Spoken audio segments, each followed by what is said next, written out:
Ellie, have the new library director connecting early. Give us 1 minute, just setting up our different streams here. Okay, there's that.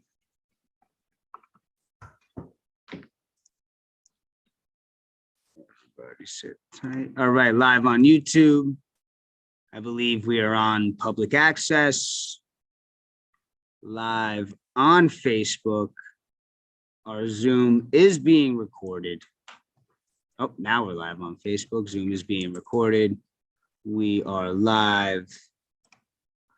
Let me just make sure I need Councilwoman Rice here.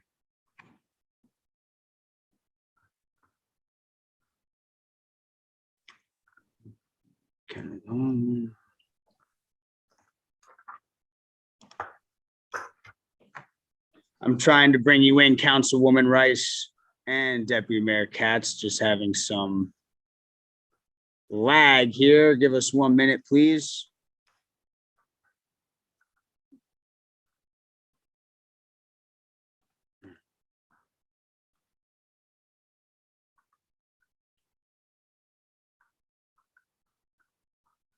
There she is.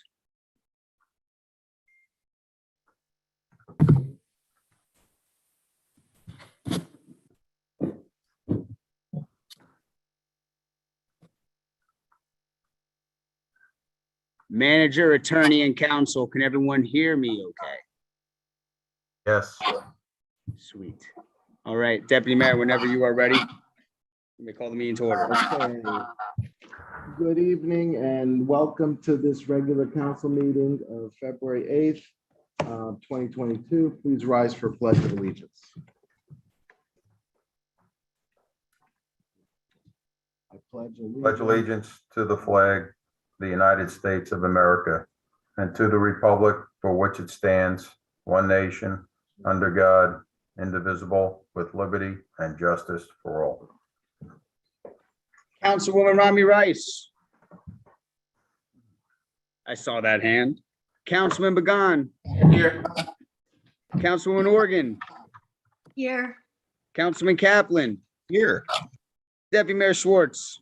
Yes, here. Deputy Mayor Katz. Yes, sir. Mayor Dunleavy.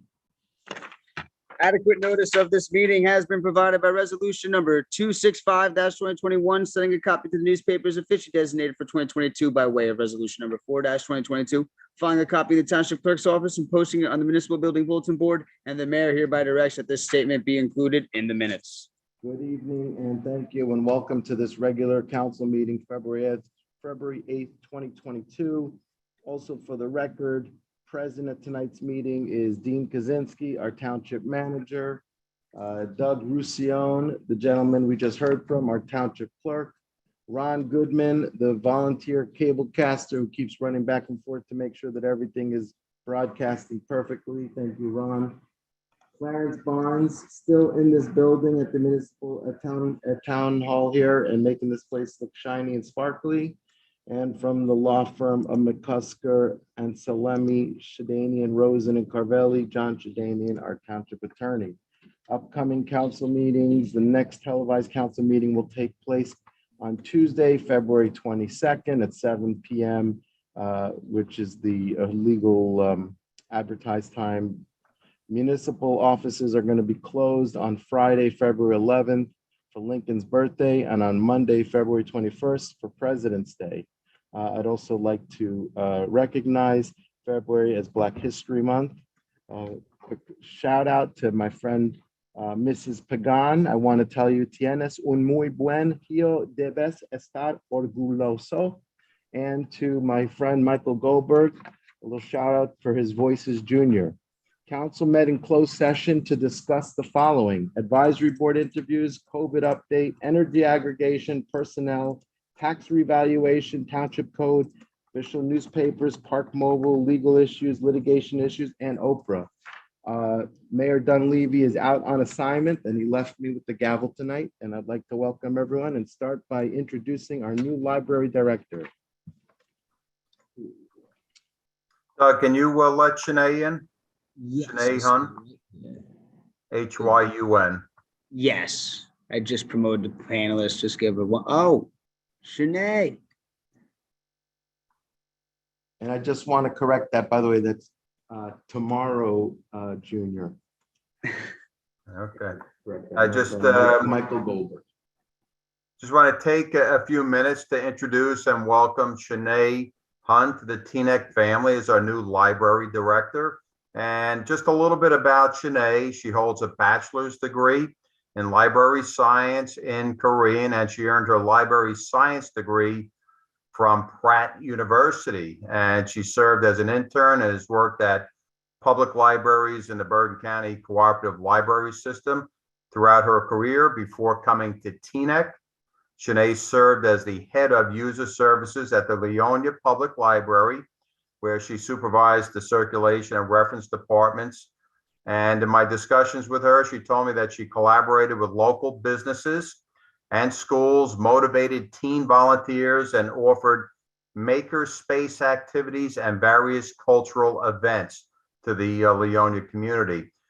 She was then appointed to the position of library director in Haworth, where she transformed the library into a vibrant community center by offering new innovative programs and services for all age groups, such as STEM programs, which is short for science, technology, engineering, and mathematics, and also Library of Things, which is a collection of non-traditional items for a loan. I had a great conversation, as I mentioned, with Shanae the other day. I'm excited to have her on board and keeping the library the crown jewel of Teaneck. And I welcome her here. And Deputy Mayor, I turn it back to you.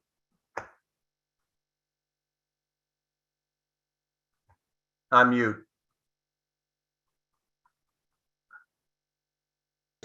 Sorry about that. Sorry, I'd like to welcome you, Shanae, and let you know that you don't have small shoes to fill. You've got giant Bigfoot shoes to fill. The Mike McHugh was here for many years, who you obviously know through the Buckle system. And he literally lived in our library. I think he had a couch pillow and all. Alan McGinley, we thought for sure would never stack up to Mike McHugh, and he ended up being a rock star. And now I guess we're going to keep going up to you. So good luck. And maybe you want to just tell us a quick something about you and how you're enjoying it so far. Thank you. Thank you for a nice introduction.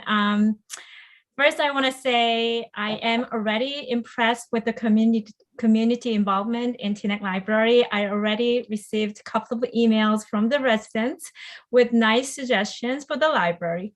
I believe great town has a great library, and certainly Teaneck has a wonderful library that is used and loved by its community. I'll continue to expand the library programs and services and update the library facility. That's my goal, to best serve our residents. Library is certainly changing. It's not just about books or computers. It's about connecting our community through information, resources, outreach, and collaboration.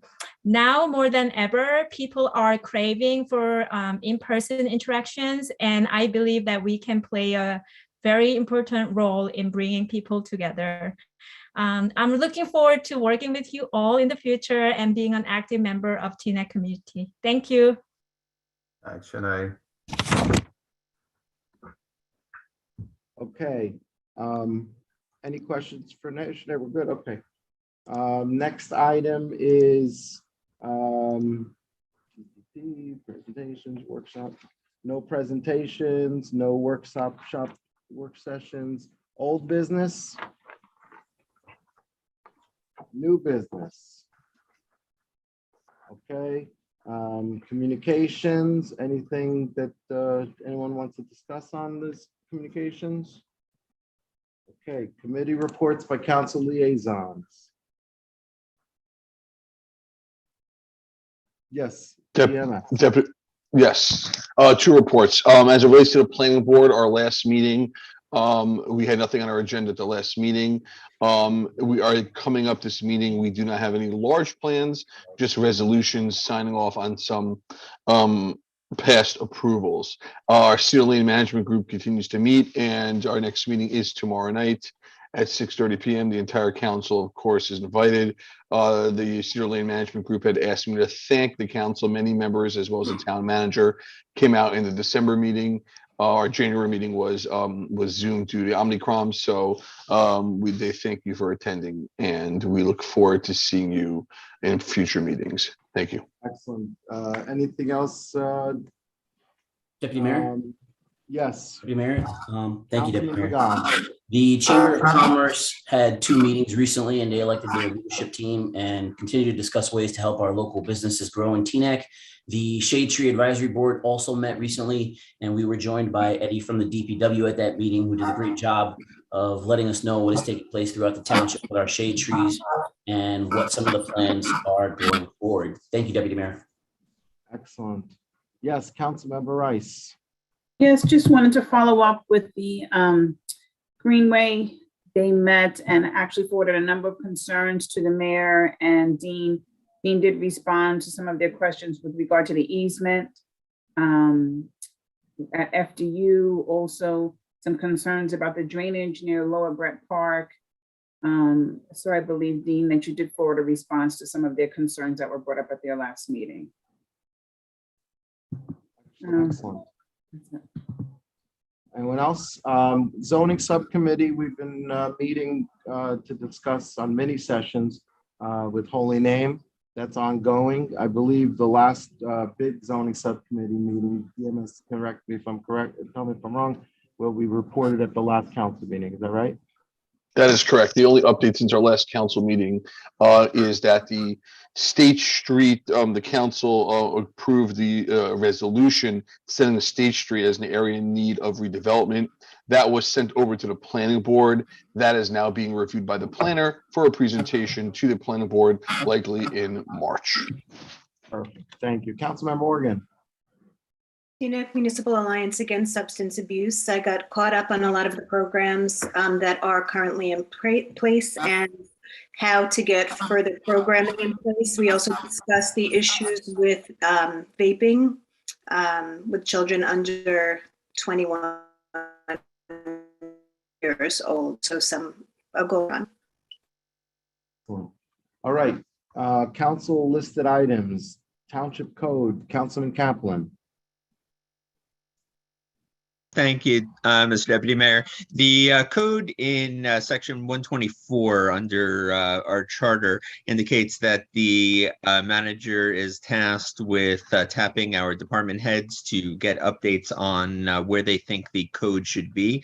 Obviously, it's been very difficult in recent times to do that because the code for decades was not updated. But as the public may be aware, I've endeavored to get our code up to date. And as of today, through our last meeting, you can go to our township code, Google Teaneck code, and get a text searchable code that you can find out is up to date to see exactly where you want to park or anything else you want to find. Now that we're up to date, I'd like the manager to follow through on the full text of 2-124, I believe it is, and have those department heads give us their feedback. It's supposed to happen in March. So I just wanted to bring that up now so they can come back with us sometime in April and let us know for the benefit of residents what could be updated. And obviously, if any residents have updates to the code they feel would be important, those could always be brought to our attention. Sounds good. Thank you. Mr. Deputy Mayor, sorry. Yes. Sorry, I apologize. Under planning board, I had a legal matter that I want to ask the attorney if that should be presented under planning board or under legal report. May I please ask him? Why don't we just ask the question and we'll add it as council listed. Walked in last. No, it's actually, it was from the question for the planning board was asked is if a site plan advisory board meeting was needed. So I asked the lawyer I thought he was going to present on this under legal session. So that's what I wanted to ask. Is that for now or for legal? I'm going to address it now if it's okay with the rest of the council and Deputy Mayor Katz, who's I think he suggested that we do it now. So as a council listed item. So the question that was asked was there a necessity for the site plan advisory board. And in our township code, it's section 33-16.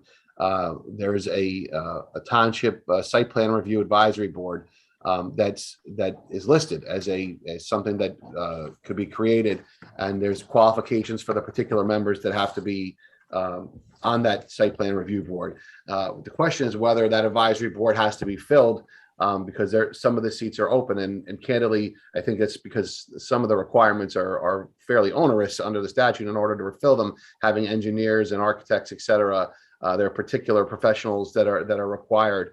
The simple answer is, like with any other advisory board, you don't have to fill it.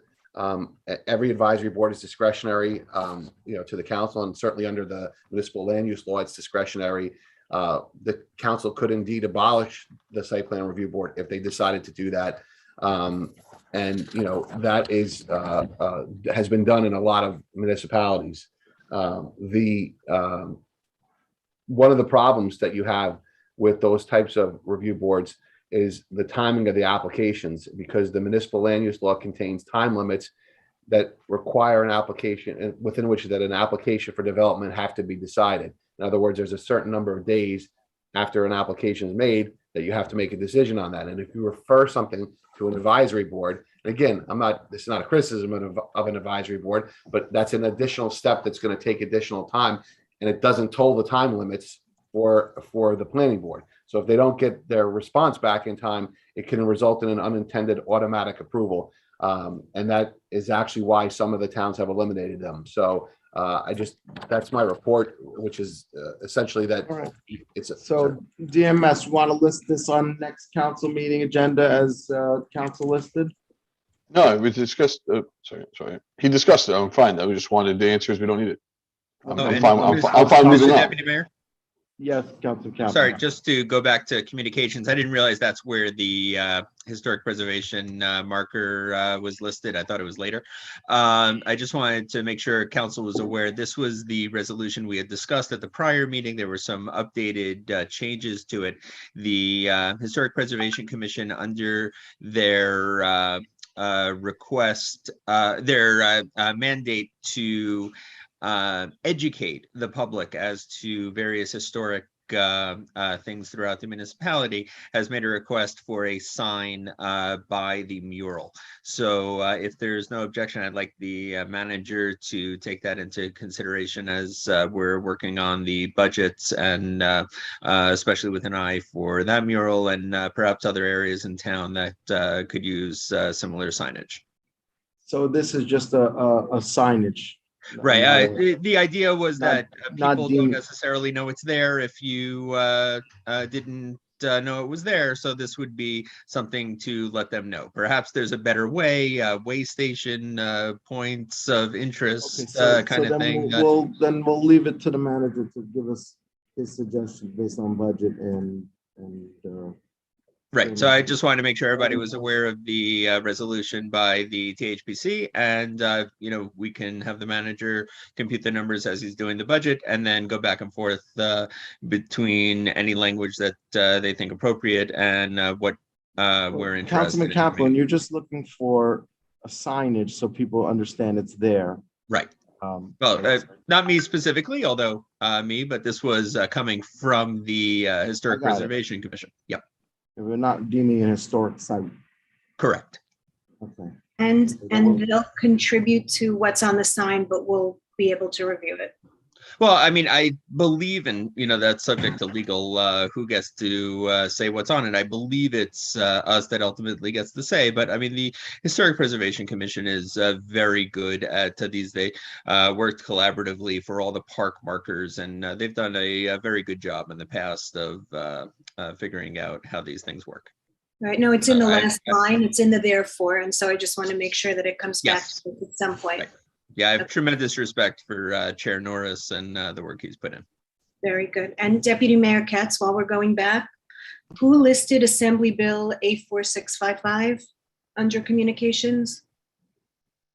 I think I may have listed it. That was that for the manager? The manager had, and the question is that an introduction? Maybe Mr. Manager, you recall that. I mean, it looks like they're asking us to keep our police out of our buildings during voting, which is rather odd. Was there something you wanted to, on that matter, or are we in favor of I that? believe it was already signed by the governor. Okay, well, then I guess there's nothing to talk about. Well, there is. It looked, Can we delineate 100 feet then around all of our polling places? Come then, if there will be anybody to come, make sure there's no electioneering. Well, What was the request, Councilmember Morgan? I'm sorry? I didn't understand your request. If electioneering is prohibited within 100 feet, but police can no longer be called if someone is electioneering within 100 feet, how do we delineate 100 feet around a polling place so that no one can, so that it's not vague in any way? Right. well, Right. I'm sure the county will come out with guidance on that as well, I would assume. also naturally, I'm sorry to cut you off, Deputy Mayor, naturally too. The municipal clerk can also be called when there's things like that happening. Yeah, I am the election official in the township, and I get calls from council members and residents with concerns that are taking place on some of the various election days. But naturally, And then what do you do? I go there with a measuring stick and I measure for electioneering for 100 feet. And then what do you do? I tell them to back up past 100 feet. And they don't. And then what do you do? I typically end up having to go back, and I'm racing around town to do that. But naturally, your clerk cannot be in more than one place at All once. right, Councilmember Rice. Yeah, I just wanted to clarify that with the police presence, that it wasn't, if you read into the bill, it doesn't prohibit the police being called if there's an issue or concern. It was just so that it wouldn't be an intimidating factor for people to vote, particularly those people of color who are typically impacted by police intimidation. I believe that was the spirit and intent of the law. It doesn't prohibit anyone from calling the police if there is an issue with electioneering or concern. So I just wanted to, make sure that was clear. Councilmember Organ. Understood, but I don't think then the police would be willing to engage anyone who was electioneering, and I don't think it's Doug's job to fight with people who are electioneering close to a polling place. And I think the best thing for everyone then would be to take the effort beforehand and make sure that nothing is vague, and that I was approached within 100 feet when I went to vote election, and I don't want anyone to have to go through that, and it shouldn't be an issue that escalates. It should be something taken care of beforehand. It shouldn't be on Doug. So I just want to make sure that I don't know if we can add that, maybe Doug, to a calendar before the election to make sure something's in place. Yeah, at a lot of our polling locations also, I've gotten in the habit on election days of taping it out 100 feet. I know some of the polling locations do that also. Okay, good. All right, Councilmember Kaplan, did you speak on the newspapers? Yeah, just to the extent we're discussing the issue as Councilwoman Rice brought up, and I think she brought up a very important issue because there are a lot of people that are intimidated in various ways from voting.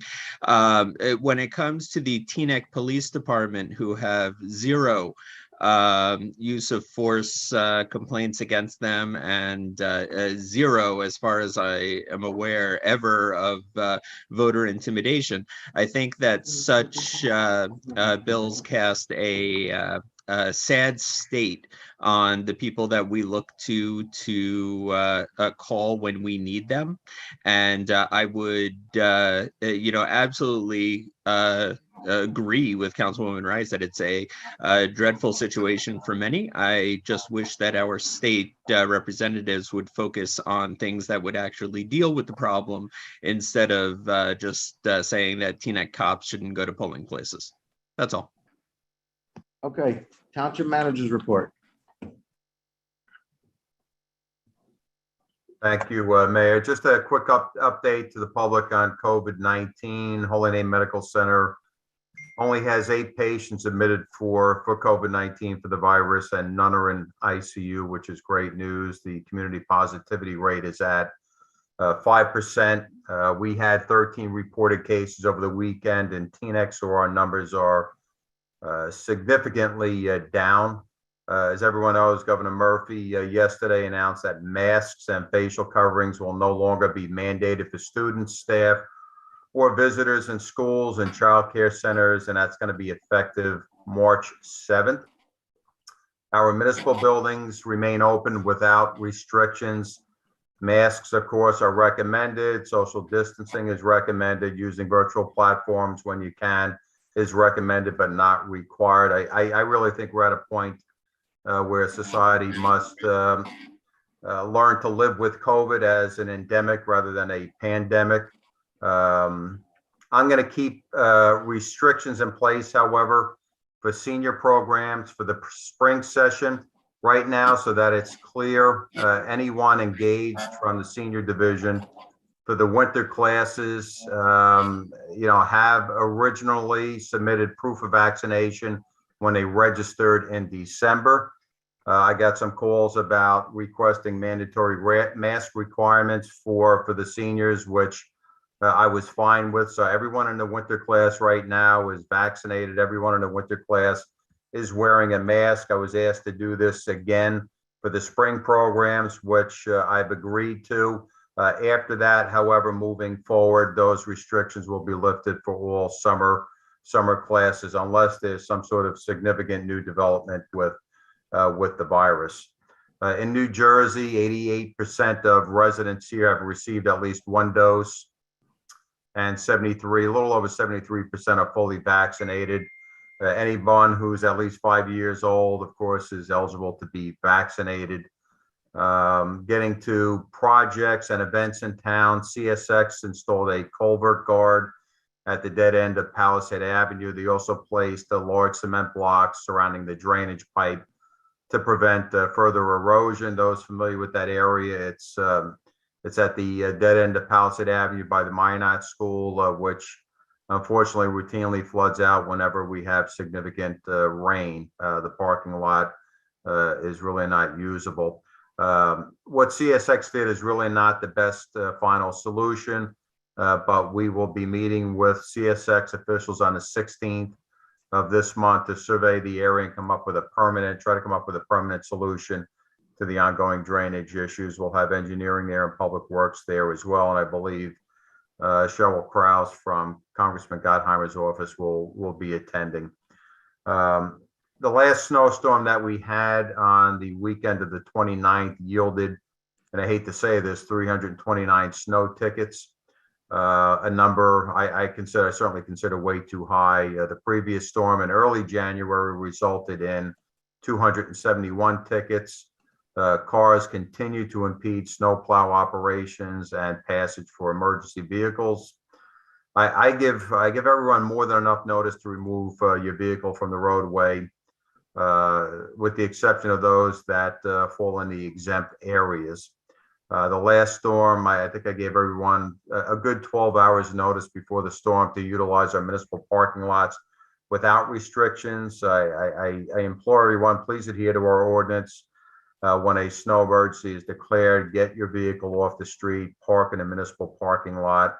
Again, this will allow the DPW trucks to go curb to curb and have a safe passageway for emergency vehicles responding to emergency calls. I'm moving forward with securing an outside contractor to service 7 municipal parks and 10 ball fields.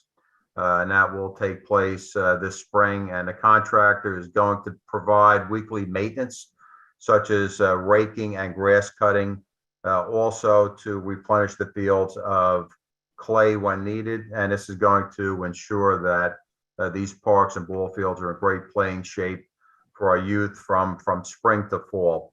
The contractor is also going to maintain 5 additional parks for grass cutting only. And then Public Works will focus and concentrate on the 10 remaining parks, which total 106 acres. All ball fields, as I mentioned, are going to have fresh clay delivered, and weather permitting, these fields are all going to be playable for the start of the baseball season. So we're kind of thinking out of the box a little bit. Very important to have the grass cut, fields raked on a weekly basis. Right now, they're generally on a 10 to 12 day rotation with Public Works. And especially in the springtime when the grass is growing very quickly, it's very difficult to keep up with that. But we're going to make this work, and I think it's going to provide a great resource for our kids. I'm sorry. No. I recently learned that the windows for the municipal building will not be delivered until sometime this summer. There's about a 30-week delay, and this is again all due to COVID. However, we're going to be replacing the door at the municipal building, and we're going to install a motion-activated sliding door, and that's certainly going to help out making entry to our building much more ADA accessible. The Penn Avenue tree project was completed about a week and a half ago, 2 weeks ago. Any needed sidewalk repairs will take place in the spring. Planting of new trees will take place in the fall. We'll work with our tree supervisor to determine the species of tree that is going to fit the area. I'll certainly meet with the residents beforehand and take their input as well. The tentative delivery date for the Phelps Park restroom is April 26th. Looking forward to that. The new Voti Park band shell is ordered and will arrive late spring or early summer. And I'm getting a lot of calls about Tuyum Park. As I mentioned, we're going to expect delivery of the playground equipment early spring. Although there's a cement foundation there now, we're putting in a poured-in-place rubber surface. Again, this is similar to what we did at the all-inclusive playground. And so we'll be all set for when the equipment arrives for installation. We're securing final details for the potential purchase and installation of a shade for the splash pad. And that's going to be installed on the southern side of the fence. Voti Pool will be open this year. Had some discussions with Public Works and Recreation, so we will open Voti Pool this year. Registration, I believe, is going to take place sometime in June. Engineering and Recreation are working on the design for a shelter at the splash pad picnic area that was previously approved as a capital project. Engineering is also working on the resurfacing project at Voti basketball courts. Plans will be completed and bid specs advertised relatively soon. We're also going to be replacing the lights at the Voti Park tennis courts. This project will need to go out to bid as well. The dugouts for the 90-foot field and the Little League fields are ordered, and as soon as they arrive, we'll remove the old ones and put the new ones in. Engineering is also working on the tennis court resurfacing project at Argonne Park. That's also a previous capital project, actually a grant I believe we received. I'm working with the Teaneck Road Business Community Alliance on the dedication of the Teaneck Road Streetscape project. I originally spoke to Joyce Giddens probably about 2 years ago when we started planning some sort of dedication, and this unfortunately COVID took place. Everything was put on hold. We have a tentative date that we'd like to have something happen. This would take place in the Beverage Street Municipal Parking Lot, and that's going to be Sunday, May 15th. The rain date would be the following Sunday. I'll keep everyone posted on the details, and I'm working with Joyce and Bob Giddens to come up with a plan for this dedication. Our annual debt statement was submitted on January 31st to the state. And, good news is our net debt expressed as a percentage of such equalized valuation basis. And we are at, Teaneck is at 0.886%. So that's a good number. I was going to put up a comparison slide with surrounding municipalities, and some of our neighbors are well over 1%, some close to 2%. So for our area, Teaneck has the lowest debt statement of the 6 or 8 contiguous municipalities. I appointed Trevon Romeo as the Director of Public Works. That was effective February 1st. Also appointed Jeanette Chiku as our second Parking Enforcement Officer on February 1st. And I'm looking to add 1 additional parking enforcement officer in the 2022 budget. And that's it, Deputy Mayor.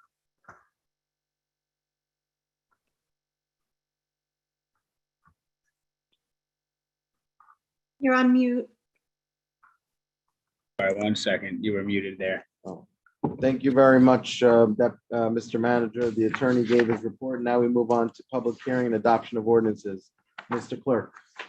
We are considering 4 ordinances for second reading and adoption this evening, starting with ordinance number 59-2021, amending section 36-12 of Division 2 of Article 2 of Chapter 36 entitled Traffic of the Township Code respecting prohibited parking at all times along a portion of Jefferson Street between Rutland Ave and Ogden Ave. Ordinance number 60-2021, amending ordinance number 28-2021, establishing positions and salary ranges for executive, managerial, professional, and confidential employees and for unclassified municipal employees in the Township of Teaneck effective January 1, 2021, to add thereto part-time employees. Ordinance number 3-2022, amending section 36-11.2 of Division 1 of Article 2 of Chapter 36 entitled Traffic of the Township Code, adding restricted on-street parking spaces for handicap on Jefferson Street. Last but not least, we have ordinance number 4-2022, amending Chapter 6, Animals and Fowl, and Schedule 3, Fees and Charges of Chapter 2 of the Township Code pertaining to the keeping of chicken hens in the Township of Teaneck. And those are our 4 ordinances that we are considering this evening. Okay, so I now open up to public input on these ordinances. Anyone wish to comment, please raise your hand and wait to be recognized. Council will get you right after, I guess, you get the final word. If that's okay. Absolutely. Okay. And as we said, everyone has 3 minutes. So if you are unable to speak your piece in the 3 minutes allotted, I don't like cutting people off, so I'll unfortunately just have to kick you out. And if you are unable to fit your thoughts, comments, questions, concerns in the 3 minutes allotted, please email me, your township clerk, at clerk@teanecknj.gov, and I will be sure to copy and paste your message, your comments verbatim into the minutes. And first up, we have Shulamite. I hope I am pronouncing that correctly. Please forgive me if I am not. Let me get to my page here. Hello, Shulamite. I'm sorry.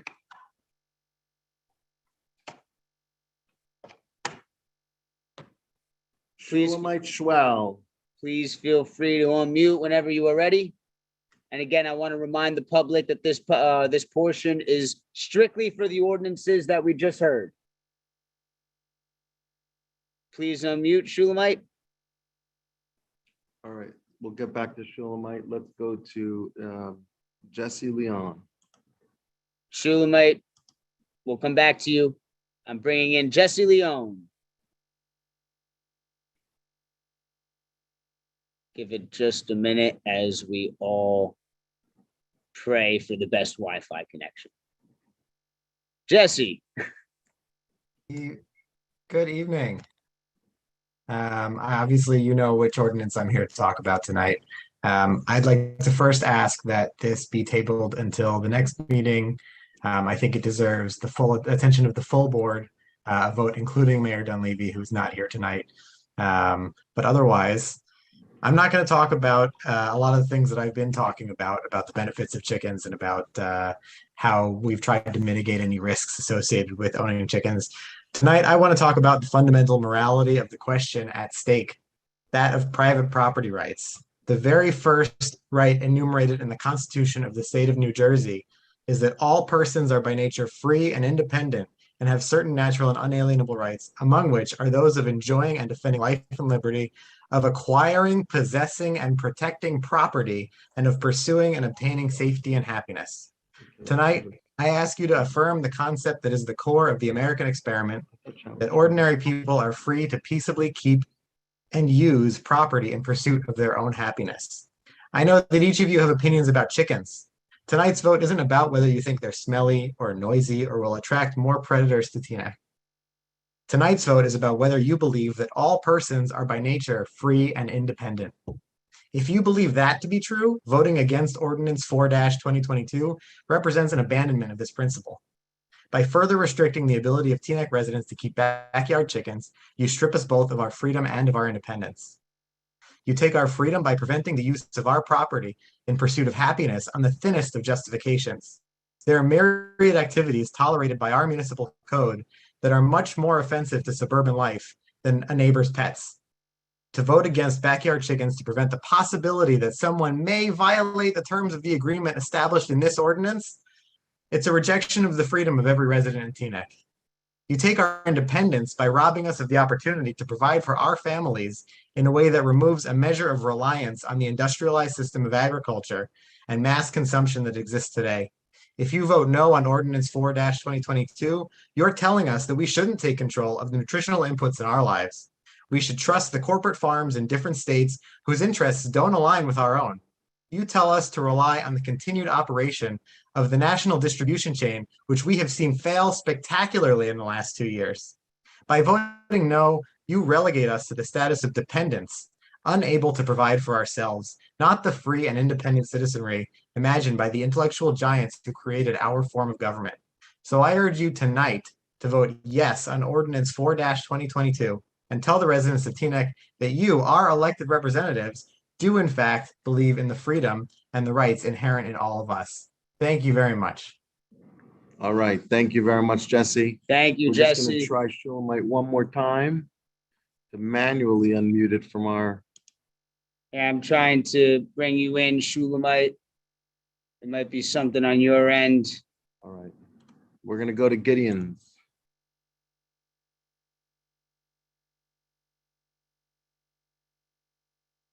Bringing in Robert Giddens.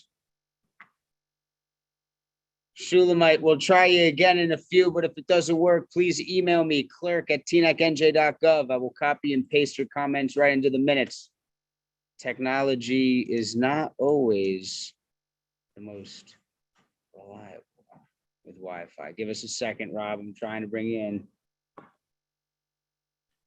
Robert Giddens. Rob, can you hear me? Mr. Robert Giddens.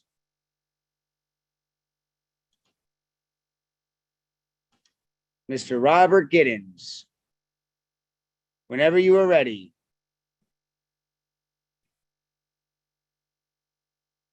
All right, Rob, I'm going to come back to you. Lisa G.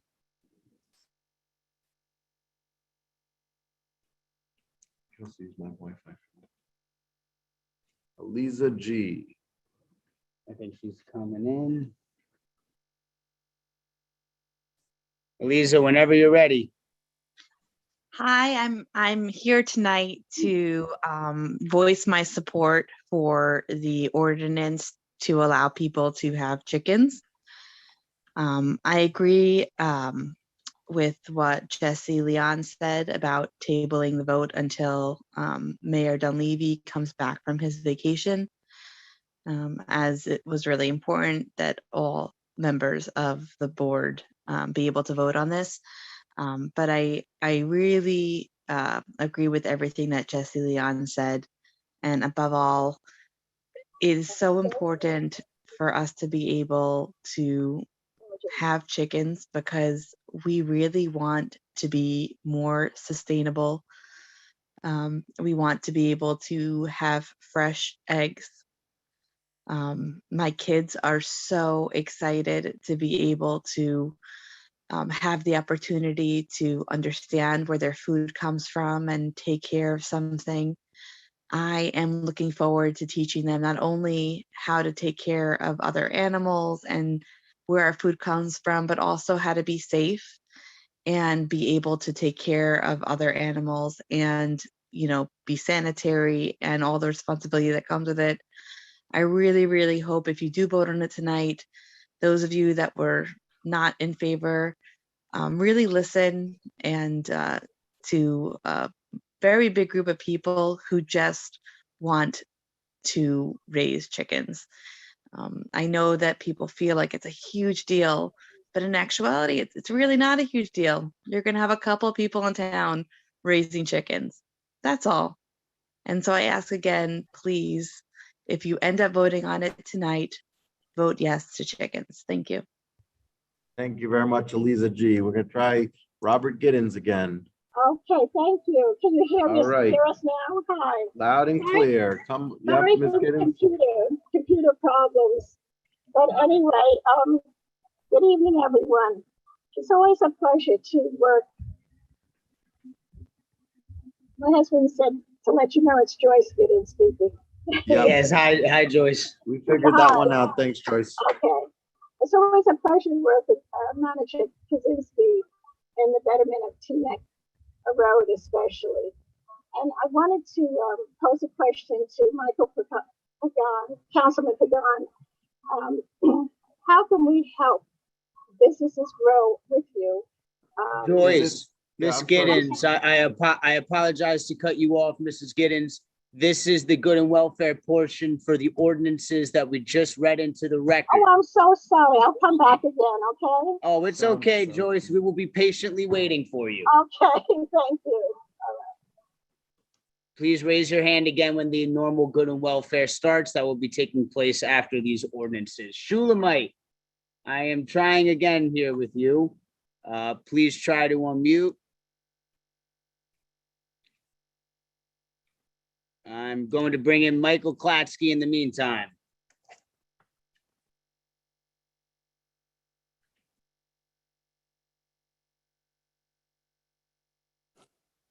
All right, good evening, esteemed members of the council and your supporting staff. So I want to start tonight by just getting one thing clear. I hate chickens. If my neighbor has chickens, I will give them stink eye for the next 10 years. However, it's their right to have chickens. It's also their right to do whatever they want in their backyard. Some of my neighbors make bonfires, some of them have fireworks, some of them have disgusting children that leave messes everywhere. And that's fine. It's part of society. They clean up after themselves. And if they don't, I tell them to clean up their stuff. And chickens should be treated the same way. Someone can have a cat, someone can have a dog, someone can have a parrot. I think this is quite simple. Chickens, if they're in a coop, if they're in the back of your house, they don't really, even if they do make a small mess, we have ways to take care of people who do that.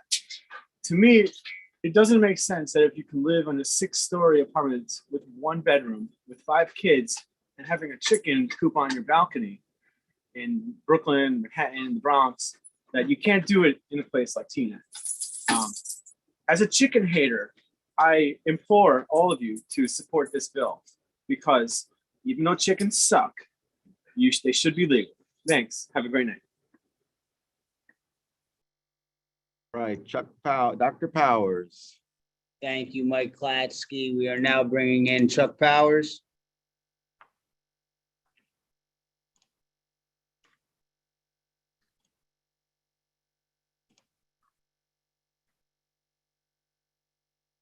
Whenever you are ready, sir. It takes me a few minutes to click in. My close friend and colleague, retiring Justice Stephen Breyer, I think would give a quite different reading of the Constitution in relationship to this matter, but I won't try to carry us there tonight.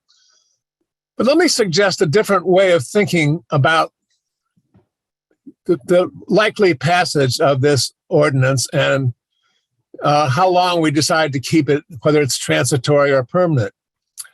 My guess is that only about 5% of the people who live here or who came to Teaneck did so in order so that they could raise chickens. And my guess is that the overwhelming majority of people here in Teaneck, so long as there's not a constitutional challenge, which there certainly is not, would vote to have them. And we were going to be able to, in this particular case, know the answer to that question, as we rarely do, but we did, for example, in the referenda about both CCA and on when to have an election.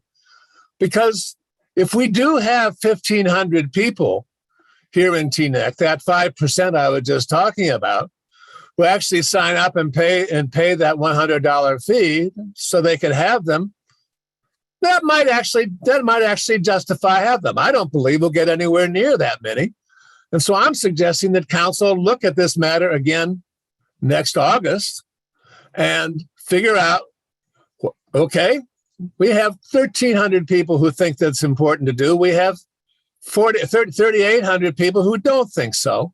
And so it seems to me at that point, the township should actually rescind this ordinance. And we'll actually be able to see whether or not the very loud sort of clamor for it is actually something that represents a significant portion of our population or not. And again, the constitutional arguments against limitations on what one does that affects one's neighbor are certainly facetious. But I'll leave that to Justice Breyer. Thank you. Powers, Laverne Lightburn. Bringing in Laverne Lightburn.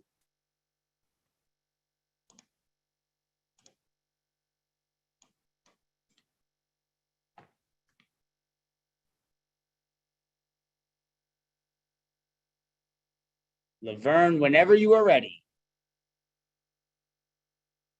Trying to get in, I'm in. Okay. 3 Look, minutes, miss. hi, everybody. Happy New Year. To your gentleman that just spoke, yes, everyone has the right to do whatever they want to do on their property. It's about all I'm asking you guys to do, because you're going to do it anyway. All I'm asking you guys to do is to regulate them. I don't want to see these 4 chickens that we see on Pike Lane walking out every Sunday. I am one of those people that don't like the animals, period. I like to eat them. And my position is it's probably a small percentage of people that are going to be there that want these animals. However, I gave you all the health facts. The health department agreed with me.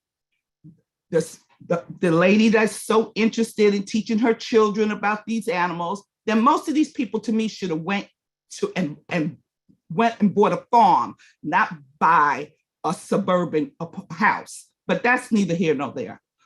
I don't have a valid argument anymore. I just want, because I've given you all the right arguments, the only thing I want y'all to do is regulate them like you do dogs and other animals. I think that we are to think about the size of our property. Not everybody live on the other side of town that have a lot of land that they can put these coops in the back. You have to think about, if someone decides on my side of town, we are close. And that's why I've been fighting so hard. If someone's going to put their coop to my backyard, we fight right now when the pools are next to each other and the noise are going. So that's why I'm begging you all to consider putting rules into effect. And I have around this town on the northeast side and on the south side seen chickens walking around because the people are not following the rules. They just let their animal pets walk outside and chase the kids. So anyway, that's all I have to say. But yes, the man is right. We all have rights. I'm not fighting him on that. Thank you, Laverne. Have All a right, nice evening. David Montag.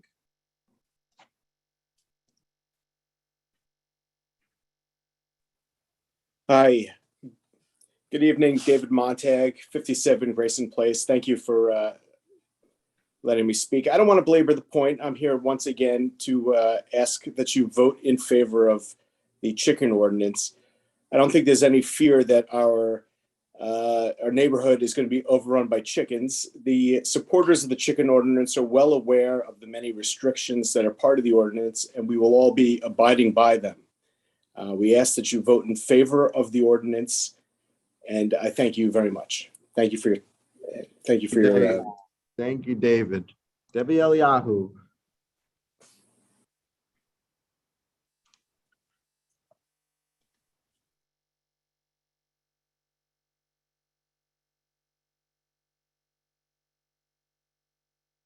Debbie, whenever you are ready.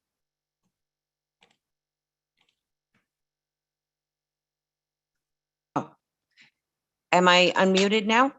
You are, and you have 3 minutes, my friend. I would just like to say I really liked Jesse Leon's talk about the freedoms in the Constitution. I thought that was quite impressive. I am all for the chickens.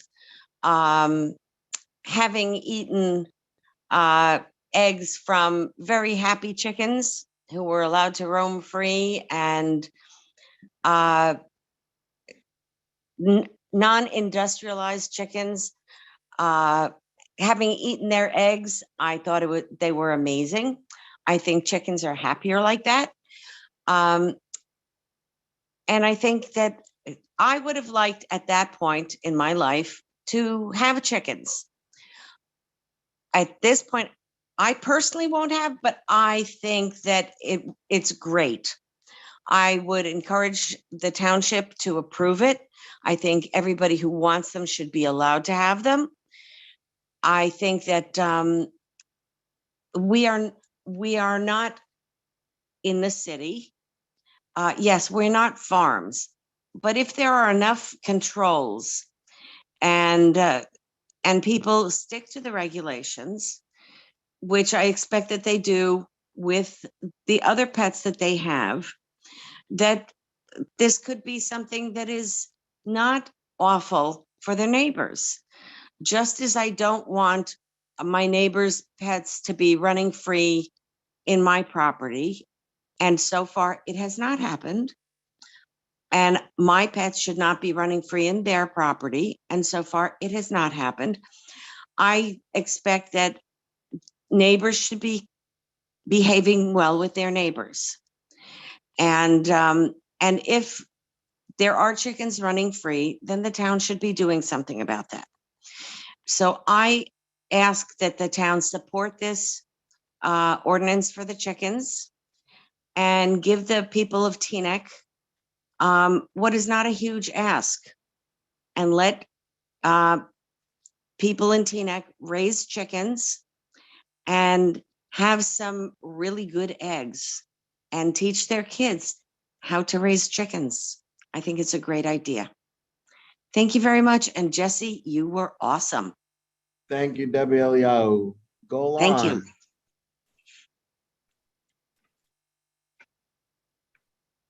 Bringing in Golan. Right here. Bringing in Golan. Give us 1 minute. Golan. Can you hear me? Yes, loud and clear. Okay. Good evening, everyone. I am just calling in reference to the same ordinance 4-2022.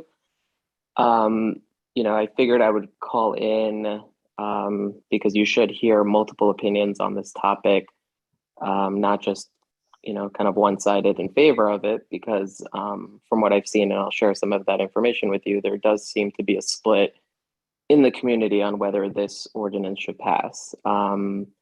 I've seen polls on social media where this is split, where this question is being asked whether it should pass, and the community is split on that.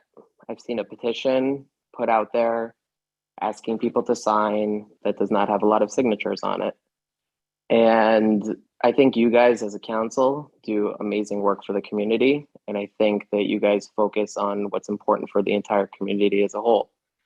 At the same time, at times you guys potentially get bogged down on controversial topics such as this one. So I just ask that even though you haven't heard from everybody, that you consider that there are differing opinions on this topic, and maybe now is not the time to pass this ordinance. And I want you guys to understand that I know you're putting a lot of thought into all of this, and I thank you guys for your time and consideration, and wish you all a great evening. Thank you, Golan. Zoe.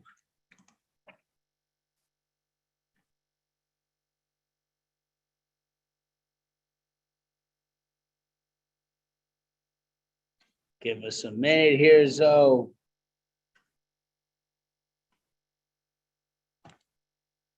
Hello, Zoe, whenever you're ready.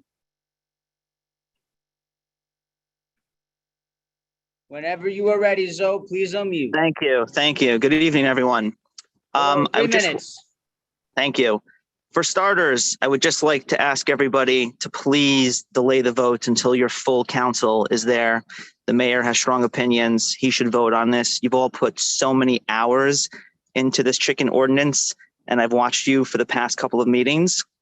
Since it's such a detailed event, wait for the mayor, delay the vote. I'll say that there are chicken coops already in Teaneck. I've seen some of them. Don't email me. I'm not going to give you the locations, but I've seen them. And with a proper chicken coop, it works. It's no different than having a dog. Your ordinances are great. They work. You're spending too much time on it, way too much time. I'm only in Teaneck for 3 years, and I find that the animals in general, and chickens are an animal, you don't enforce the rules. There are so many dogs on my block and on the blocks that are around me, and it is a cesspool when you walk out. There's feces and poop and urine. When it just snowed, the snow was yellow the next morning. It's disgusting. You wait for residents to complain. Stuff doesn't get done. Why do you care about the chickens? You do a fantastic job. I moved here during the pandemic. People decided to take on gardening during the pandemic. They were growing crazy things with species from God knows where they got. And you guys didn't care about it. You didn't talk about it. You let people do what they do. I know some of you think there's going to be, insects and vermin and all kinds of stuff. Deal with the dogs first. Deal with the crazy gardens. There's not going to be crazy stuff. If there is, we deal with it. I did a little research on dog feces. It attracts ticks. It attracts fleas, stuff you don't want. The chickens are harmless, if not the same. So give it some simple thought. I think you're overthinking it. Give it some simple thought. Let people have their chickens and go talk to your residents. Some have coops already. See what it's like. And that's all I have to say. Thank you very much. Thank you, Zoe. Zoe, may you please state your name for the record? Sure. Zohar Kastner. Zohar Kastner. Thank you, All sir. right, Howard Rose. We're letting you in. Got it. Thanks again, Zoe.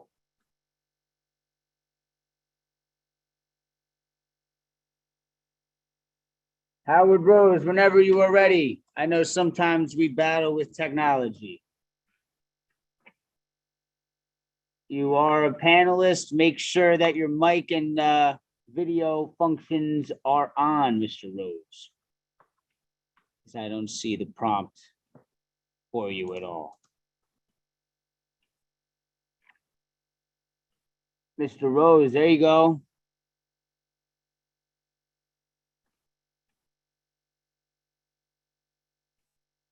There he is. You're still muted there, sir. You're muted, Howard. Bottom left of your screen. There he is. Good, thank you. Good evening, Hey.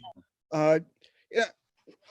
I'm thinking about this chicken situation, and I'm not an advocate. I just don't care. But when I hear statistics of it might be 5% of the population and the rest don't want it, I have to take a little exception at that. If 5% want it, which I think is probably more than how many do want it, I don't think that the rest are against it. I think 80% just don't care. Now, with that in mind, for those who do care and want it, and those who don't want it, the regulation has to be upheld in terms of cleanliness and whatnot. My son has chickens on his farm. He has chickens in his backyard as well, and my grandchildren love it. So on that basis, I guess it's good for them. Wouldn't be good for me. I don't want them on my property, at least this point in time. And I'm wondering if the numerical number of people who want it is important as much as is it okay? Is it the right thing to do? If 3 people want it and it's the right thing to do, you do it. If 300 want it and it's the right thing to do, you do it. If 5,000 want it and it's the wrong thing to do, don't do it. It's as simple as that. So you're going to vote how you vote. And I don't think you have a quorum. You don't need to wait for the mayor. You take a vote. Maybe people want to wait for the mayor because they think he's an advocate for it. But I think you have 7 people on council right now who are available, who are very capable of having a vote. Thank you very much. Thank you, Howard. I'm now bringing in Ben Sandler.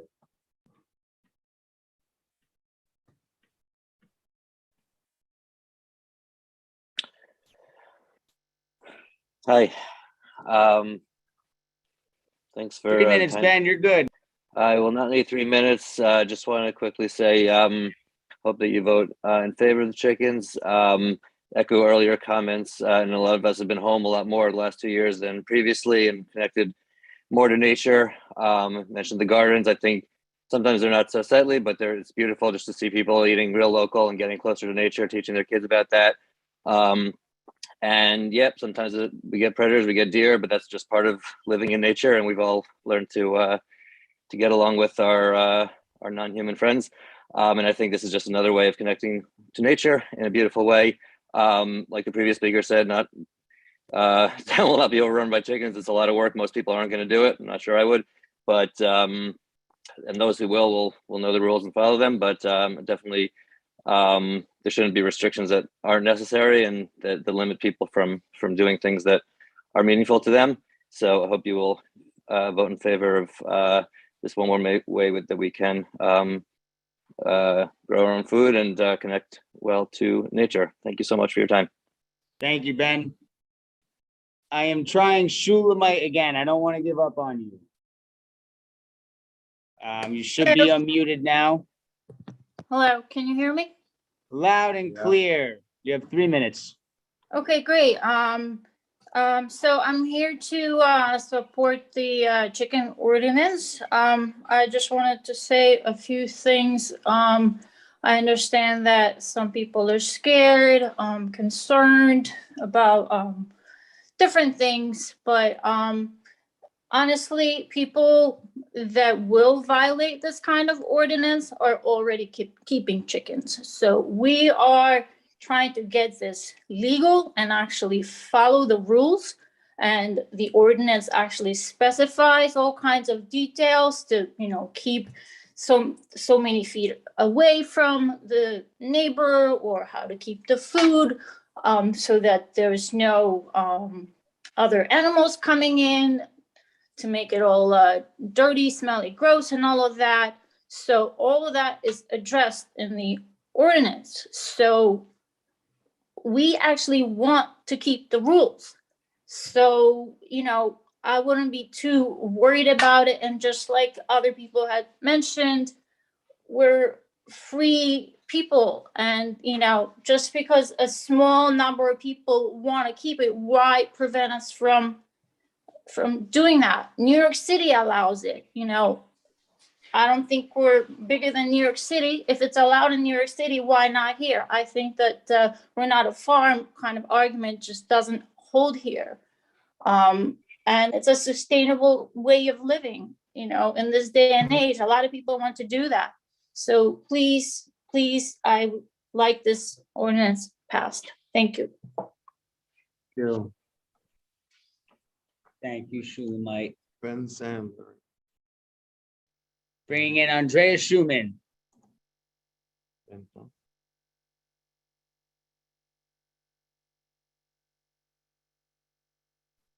Whenever you're ready, Andrea, please unmute. Hi. Yes, I'm Andrea Schumann. I live over on the hospital side of town. I support this carefully crafted chicken ordinance, and I really hope to sway the crowd towards all the positive benefits of raising chickens for all the residents of Teaneck, really. I have no intentions myself to add chickens to my yard. However, I have like hundreds of egg cartons just waiting to purchase fresh eggs from like a local neighbor. Currently, I have to pawn off my egg cartons to my parents, who also buy chickens like down the road from their house. I have a brother-in-law who has his own chickens. He has kids, and we actually helped do their coop. So, I've seen chickens. I actually stay at a little place on the way down to the shore that has like chickens. My daughter pulls the eggs out. She loves it. And I just feel like there's far more obtrusive sounds that we put up with in the neighborhood, and these tiny little clucks are going to be nothing. I listen to like wild music at all hours of the night. There doesn't even have to be a party going on next door. It's just the way the sound travels, like people will feed pigeons, and you have like crazy pigeons. I don't think these chickens are going to be any sort of nuisance compared to what, you have to live with. It just doesn't make any sense not to have a handful of residents who really, really want this not be able to have their chickens. Please do this thing for our chicken lovers. This is a solid ordinance. It's very reasonable. It's well thought. All the rules should ensure success for both the residents who want to keep chickens and the residents who don't want to be bothered by chickens. I I just think it's a win-win to get this thing passed. Please vote yes. Like, please vote yes. And that's all I have to say. This is solid. We need to vote yes on this one. Let's just get it done. Thank you very Thank you. much. Deborah Blyberg.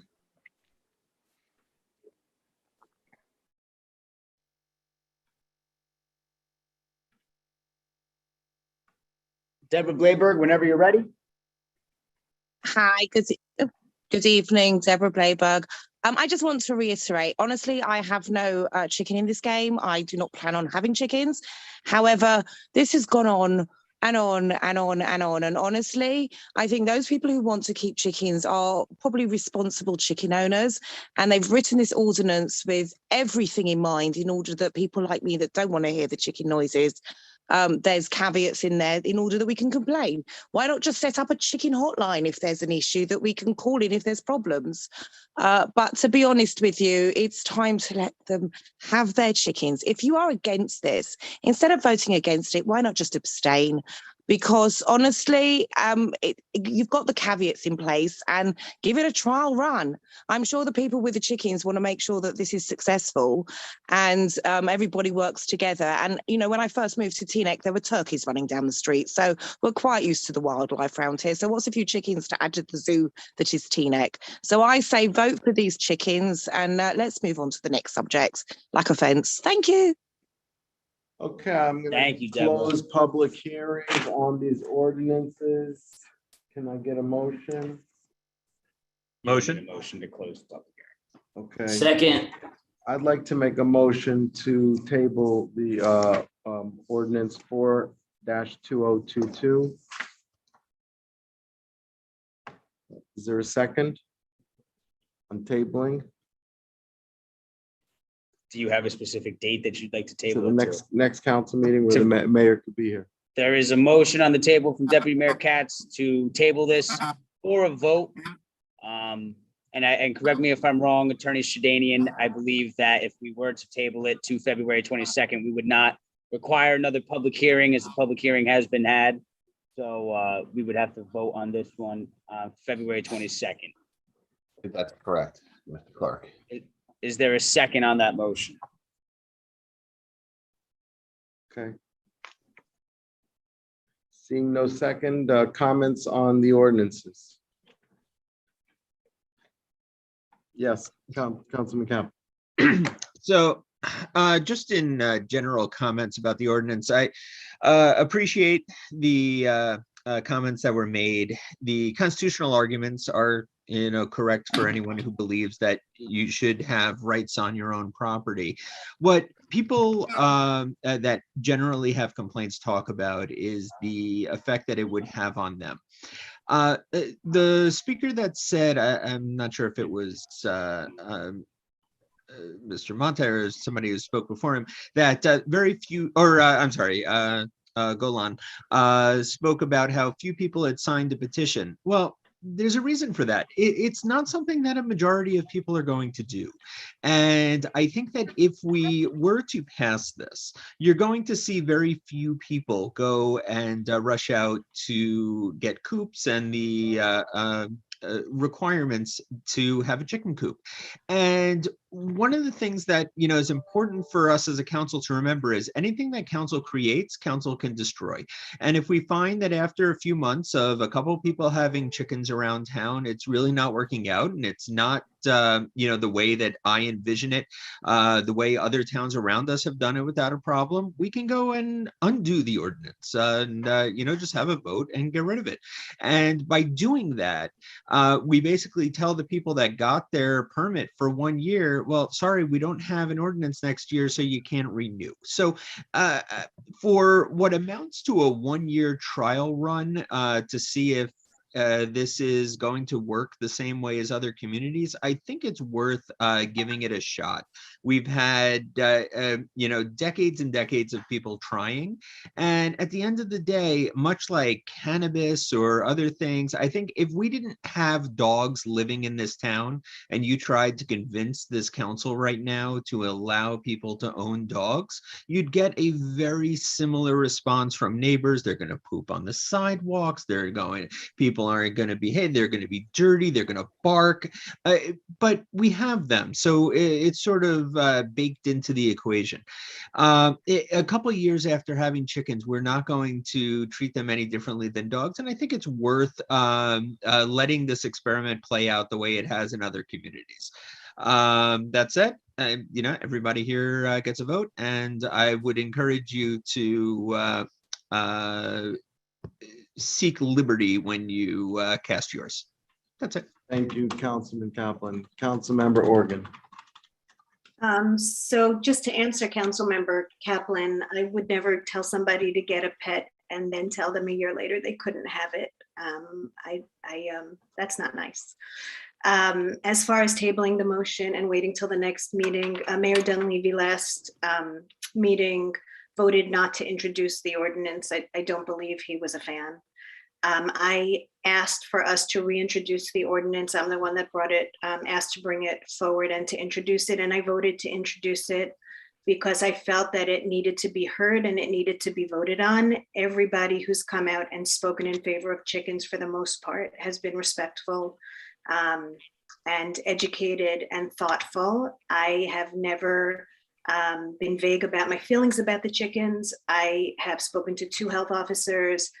They do bring rodents, they bring rats, and they do bring predators. And for that, while everybody is entitled to protecting their own property and their safety, it's not the same for your neighbors. And while it may only be a few people who end up having chickens, they still have neighbors. And I don't feel right voting yes on an ordinance that would then burden a neighbor because their neighbor had chickens, where we've got information from other towns. We've done our due diligence, which says that they do bring rodents and they do bring predators. So I'm a no on this. And I think we should vote on it tonight, and let's move on.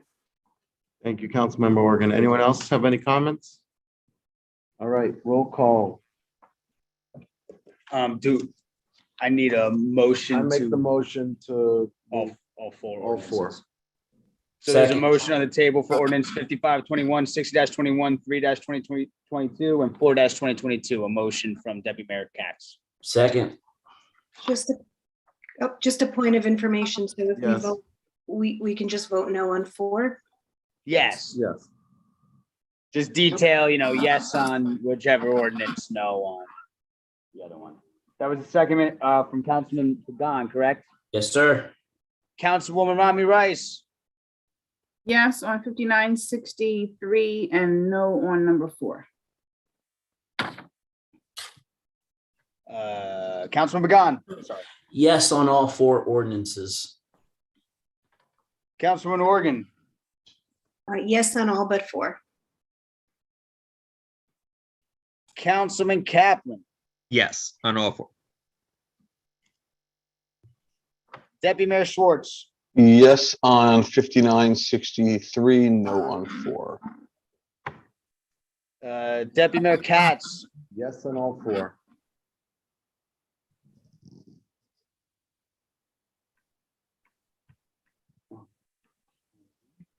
I'm just trying to do some mental math in my head here. At 3-3. 3-3.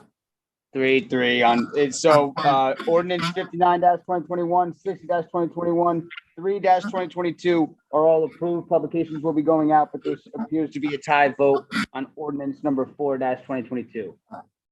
Means it does not pass.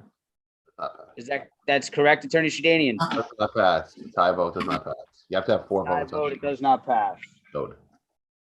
Okay, now we move to good and welfare. This is an opportunity for anyone to come and speak about any topic they would like. Please raise your hand, wait to be recognized, give it a 10-second or 5-second till till the delay stops. You have 3 minutes. If council will not respond to you till after all of good and welfare is completed, if they do respond, if you feel that you didn't have an opportunity to speak or you wanted to say more, don't hesitate to email the clerk directly and he'll make sure that all the council members get that information. I now open up good and welfare. We'll start with Hillary Goldberg, opening up good and welfare for us.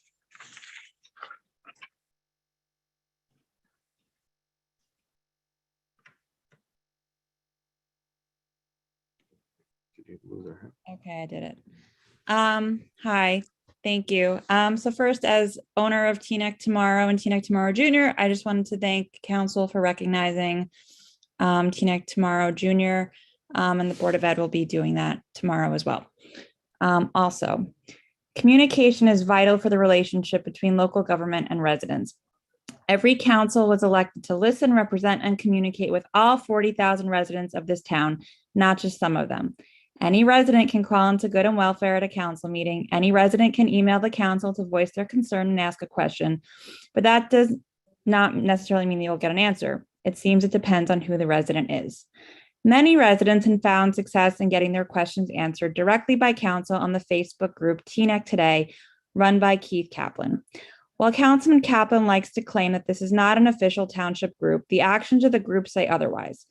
For many, this group is the first and only source of township information, such as snow emergencies, active shooters, when to avoid certain roads, all information posted to Teaneck Today from the councilman, not personal page of Councilman Keith Kaplan. While Teaneck Today is a public group, the idea that anyone can read what is in there is simply false. Many residents, including every member of Teaneck Tomorrow and the leadership of many competing Facebook groups and newsletters with differing viewpoints, have simply been blocked with no reason given. If Councilman Kaplan wishes to block his personal page where he shares information about his Wordle score and his family, that is well within his rights. But what he has done is block people from his councilman page and prevent residents from viewing or commenting on Teaneck Today.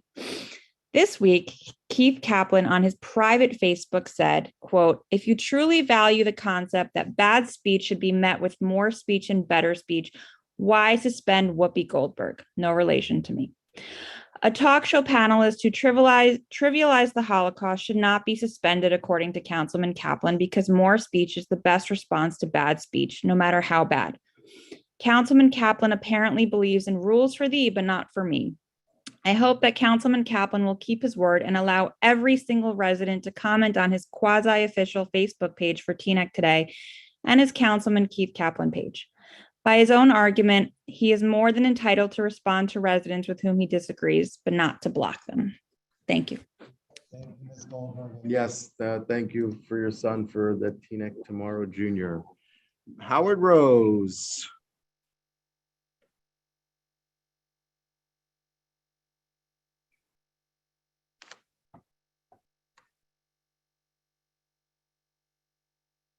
Howard Rose. I don't know why this keeps happening with your setup, sir. I know you're there. I'm going to give you a second to get ready. And in the meantime, I'm going to be bringing in Tina Stubbs. Oh, there's Howard. Hey. All right, Mr. Rose, you go ahead as we wait for Tina Stubbs. Sorry about that. I'm on? Yeah, you're on, sir. Thank Looking you. good. 3 minutes. Okay. Last council meeting, there was a problem. Councilman Kaplan exceeded his time allocation when talking. There are certain instances where not just residents, but council members have an allocated time period. Regrettably, the mayor allowed him to exceed it by 30% before he asked him to stop. Mr. Kaplan did not stop. Instead, he continued. He was 50% over his allocated time. It's unfortunate that the mayor showed too much flexibility, I'll call it. I think there's an easy remedy for this.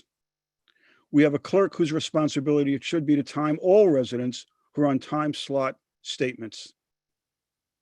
And the same should be done for the councilman, all council members. They should be cut off. He's very even-handed, the clerk, and he can indicate to them that they continue their conversation in writing, and it will be part of the record. George Orwell wrote in Animal Farm that all animals are created equal, but some animals are created more equal. Well, we're not animals, and we certainly don't have anyone who is more equal. So let's set the record straight regarding that. Thank you. Thank you, Howard Rose. Tina Stubbs. Tina, feel free to unmute. Okay, I'm unmuted. Can you hear me? Loud and clear. Tina, you have 3 minutes. Hi, yes. I've been living on the block of Penn between 500 and 600 number block of Penn Avenue. I've been here for over 20 years, and I've gotten more than a half dozen tickets being parked in front of my house. They have parking restrictions on my block. And I'm just wondering if the residents that live on my block of Penn can be issued parking permits. Seeing we pay so much in taxes, and it seems so unfair to be ticketed in front of your own house.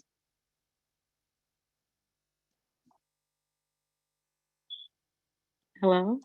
Yeah, thank you very much, Tina. If you are done, as I Yes. mentioned in the beginning, we are going to respond to all good and welfare at the end of good and welfare. Let you have your 3 minutes. So thank you very much. Okay, I'm sorry, I missed that. No, I'm sorry. And It's no just a problem. quick point of clarity also, Ms. Stubbs, your township clerk talking. You have any questions about the parking regulations in the township, parking decals, et cetera, please feel free to email me, clerk@tnecnj.gov. We issue parking permits for the township. Not necessarily saying that might fix your issue, but it's a starting point. Thank you again for coming with us this evening. Sebastian, Hi, can you hear me? loud and clear, sir, 3 minutes. Okay, excellent. I hope this is the right forum to ask this question. I'm a long-term, basically lifelong Leonia resident between Leonia and Teaneck. And I saw that through these meetings, there was some ordinance and resolution and passed about the suitability for micro businesses regarding cannabis licenses. And again, I don't know if this is the right place to ask, but I was wondering, somebody who may be qualified and local and looking to bring all the best forward with the process, where might they go for next steps regarding this? Excellent. Thank you, Sebastian. If you want to email your information to the clerk, and he will get you that response. We have a special subcommittee that's specifically focused on that. Okay, Zoe. Cool.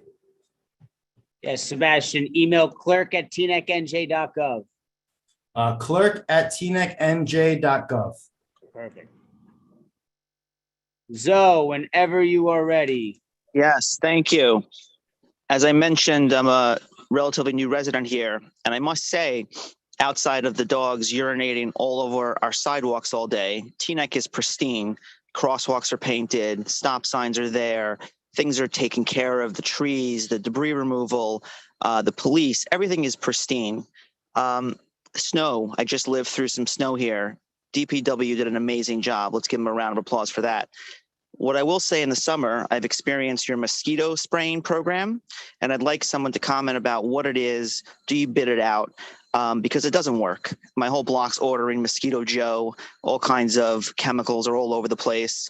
Let's hear, what is the mosquito plan? Mosquitoes are like the snowstorms of the summer. If taxpayer money is going to be used to help remediate the situation, it's not working. It's like a war out there. You get eaten alive. You can't enjoy the beauty of Teaneck. So just love to hear about the mosquito spraying program. Thank you. Thank you, Zoe. And mosquitoes is done by the Bergen County, and you can check their website and they have schedules as far as when they're going to hit us. Laverne Lightburn.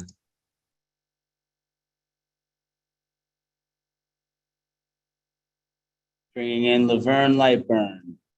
And yes, Zoe, you can feel free to email clerk@tnecnj.gov. We will get you in touch with Bergen County and our health department. Laverne Lightburn, whenever you are ready. Oh, there she is. Hello, Laverne. Hi, You have 3 minutes. darling.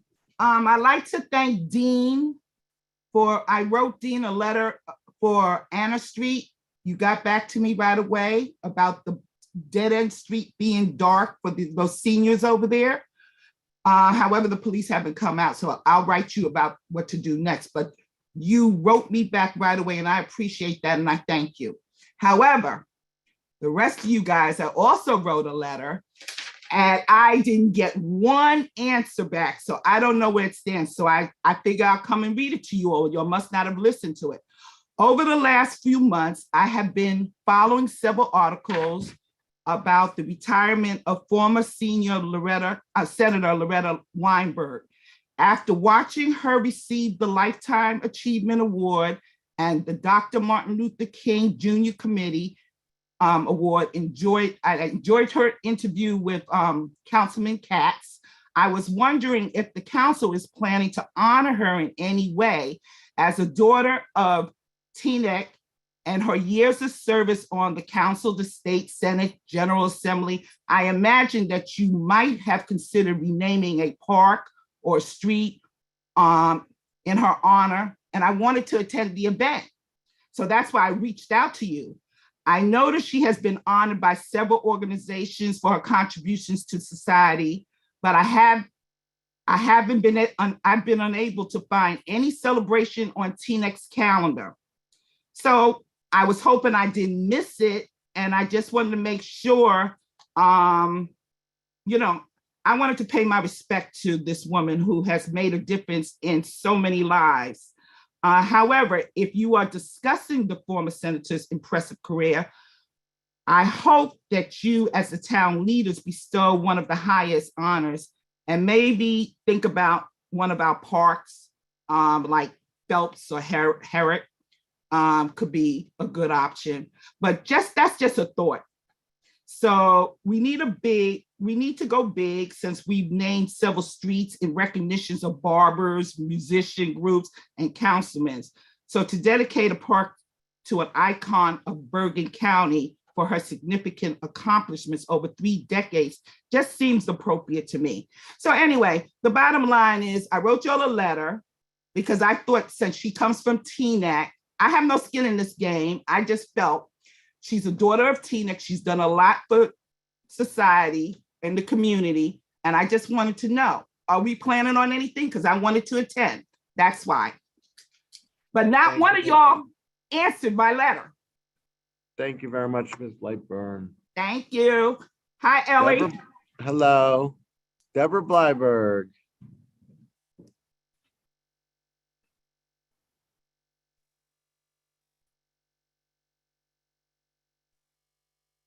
Hi, good evening. It's me again. Just wanted to get progress on the fence on Pomander Walk.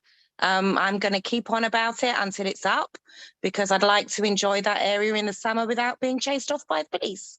So I'm just once again asking for progress on Pomander Walk.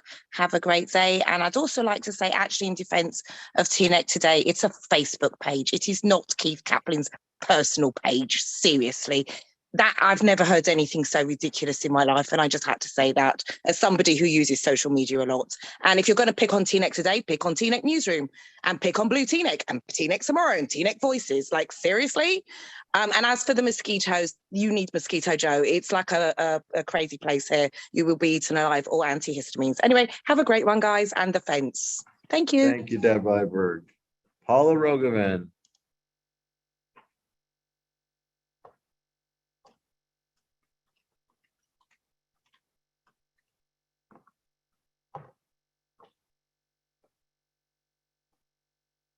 Paula?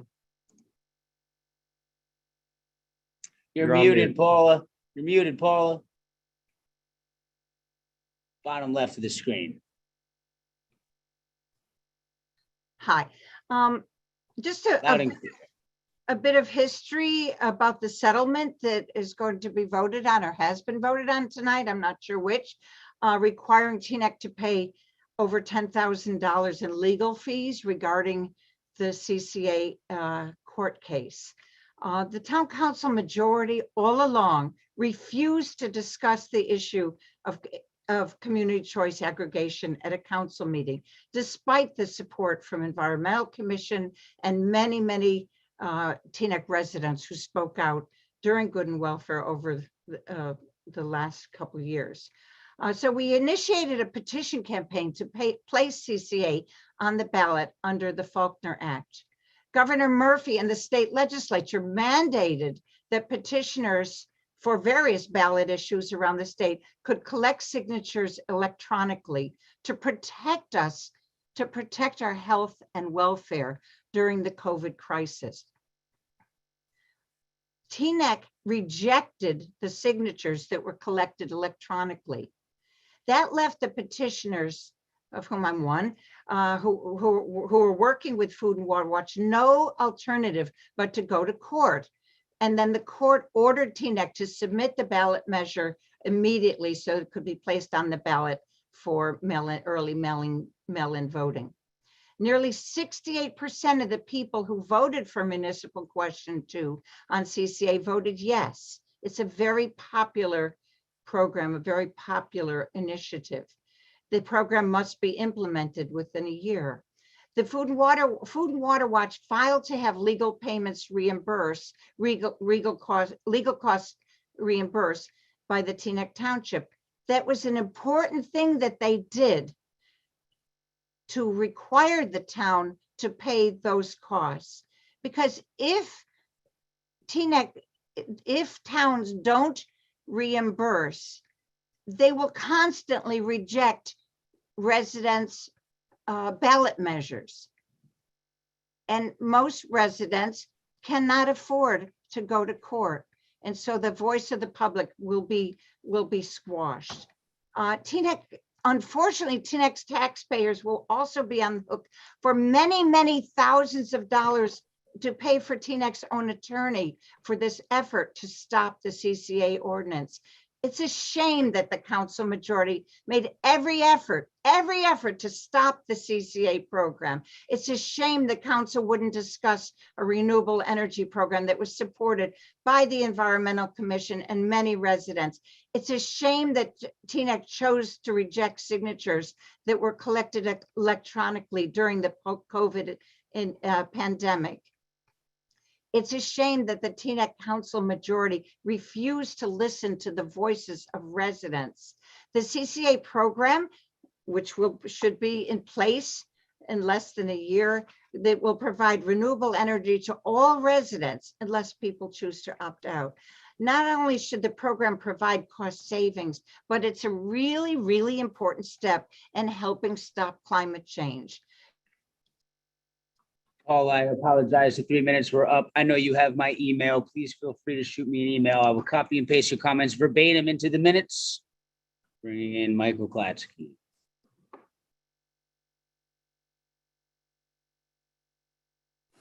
All right, good evening, council, once again.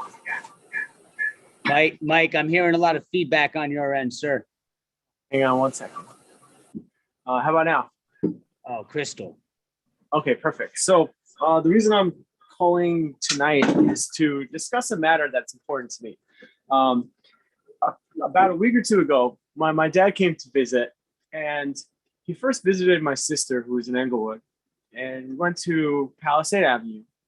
And then he came over to my house, and we went to a pastry shop in Cedar Lane. We stopped at Veggie Heaven and a few other places just to go for a walk, right?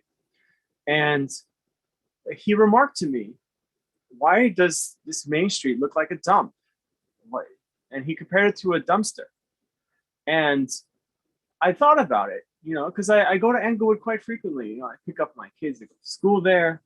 We go to ShopRite, we go walk to the Starbucks, we walk down the block sometimes with my two children, and they have nice new buildings. They have wide plazas with public seating.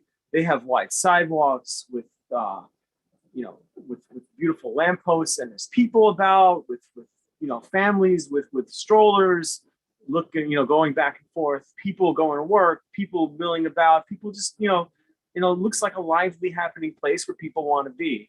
The buildings are built so that there's, architectural value towards the street. The designs they look deliberate, where the buildings are built in such a way that it's not just a monotonous, continuous wall. There's some features there, and they're pleasing to look at as you walk down the street with yourself, your family, your friends.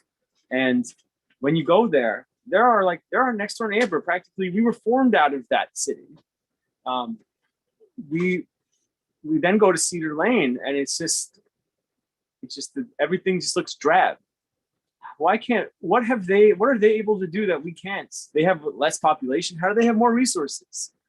I asked the council, somehow we must get this done. We're falling behind. We must have, these buildings, they need to be replaced. They're old and they look really, really poor. The sidewalks are so narrow that I cannot walk with a 6-year-old and my father side by side. We have to walk, with two and then one behind the other, because it looks like the sidewalk is kind of just like a gutter, almost like you go on Route 4 and there's a bridge that goes over the Hackensack River, and they put in like this little pity sidewalk on the bridge so that some poor soul needs to walk across the bridge. They have to walk across there, through the glass and the bolts and the rocks and gravel. That's how I feel when walking on Cedar Lane. We can do better. We must do better. Let's look at our peers and see what's done right. Thank you very much, Mr. Kletzky. Alan Sohn.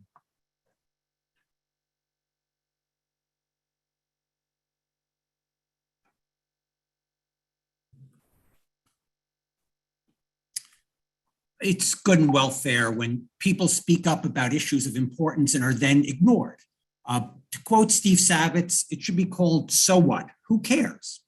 Some council members disregard residents and recite a canned speech, like Mr. Pagan, who reads his pre-written remarks with the same nuance of a 5th grader reciting the morning announcements over the loudspeaker about the cafeteria offerings on Taco Tuesday. Far worse is the pattern of attacks on residents during good and welfare, most viciously from Keith Kaplan. The verbal abuse and outright hate from Keith Kaplan against women should frighten every resident. Several speakers at the previous council meeting described the remarks by Mr. Kaplan during good and welfare at the prior planning board meeting as unhinged, particularly the vicious and unprovoked attacks against the 3 women, Patty Barksdale, Marilyn Figueroa, and Susan Schultz, who have been the most vocal neighbors of the proposed community center. Asked to apologize at the last council meeting, Keith doubled down on his attacks. This is an escalating pattern of abuse that so many women have been forced to endure for years. Most frightening is the verbal violence he has used in his attacks against women is indistinguishable from those used by perpetrators who take the next step from verbal attacks and move on to far worse. Hopefully, some of his victims will have the courage to step forward and file police complaints. I expect that those complaints will be investigated thoroughly and that any legal violations committed by Mr. Kaplan will be punished to the full extent of the law. Now, Keith has taken to sending messages from the entire team at Moving Teaneck Forward.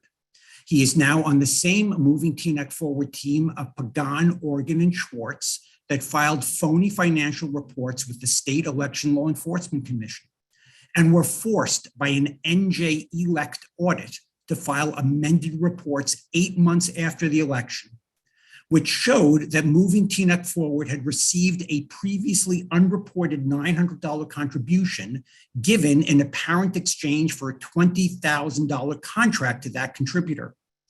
Rather than run away from the campaign finance violators, Keith Kaplan has embraced that tainted Moving Teaneck Forward label with pride. Keith follow in the footsteps of the disgraced treasurer of Moving Teaneck Forward, Gerald Reiner, who resigned from the Board of Education facing multiple charges in a series of pending ethics complaints. Keith, step down now. Use a good story. Say you want to spend time with family, or your work demands as legal secretary have increased, or you have too much going on to attend meetings. As his council colleagues refuse to deal with Keith's outbursts, I commit myself to reaching out to elected officials, to Congressman Pascrell and Gottheimer, to our new District 37 team, and to all of the party bosses who donated thousands of dollars to his campaign 4 years ago. Mr. Sohn, I apologize. Your 3 minutes were up. I know you have my email. Please email me, clerk@tnecknj.gov, and we will include your comments in the minutes. Joyce Giddens.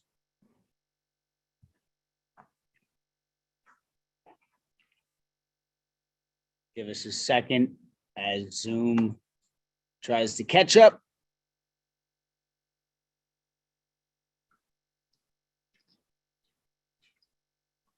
Giddens, having a bit of a communication error here. Give her 1 minute, please. I lost the Giddens. Hang on.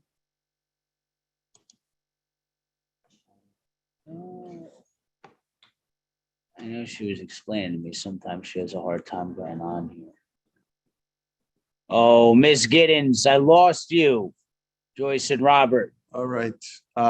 Finally battling cleanup or doing cleanup. We have Ken Hoffman taking the coveted Alex Rasheen cleanup position. Mr. and Mrs. Giddens, please feel free to email me your comments. If we can't get you in this evening, I will copy and paste them into the minutes.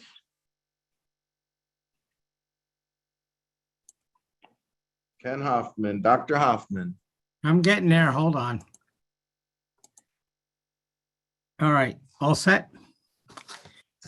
My apologies for reading some of this. First, speaking as a citizen of Teaneck and not as PPRAB or most Thanks. advisory board chair. Doug, you got the clock on? You ready to go? Yeah, we got you. Okay, here we go.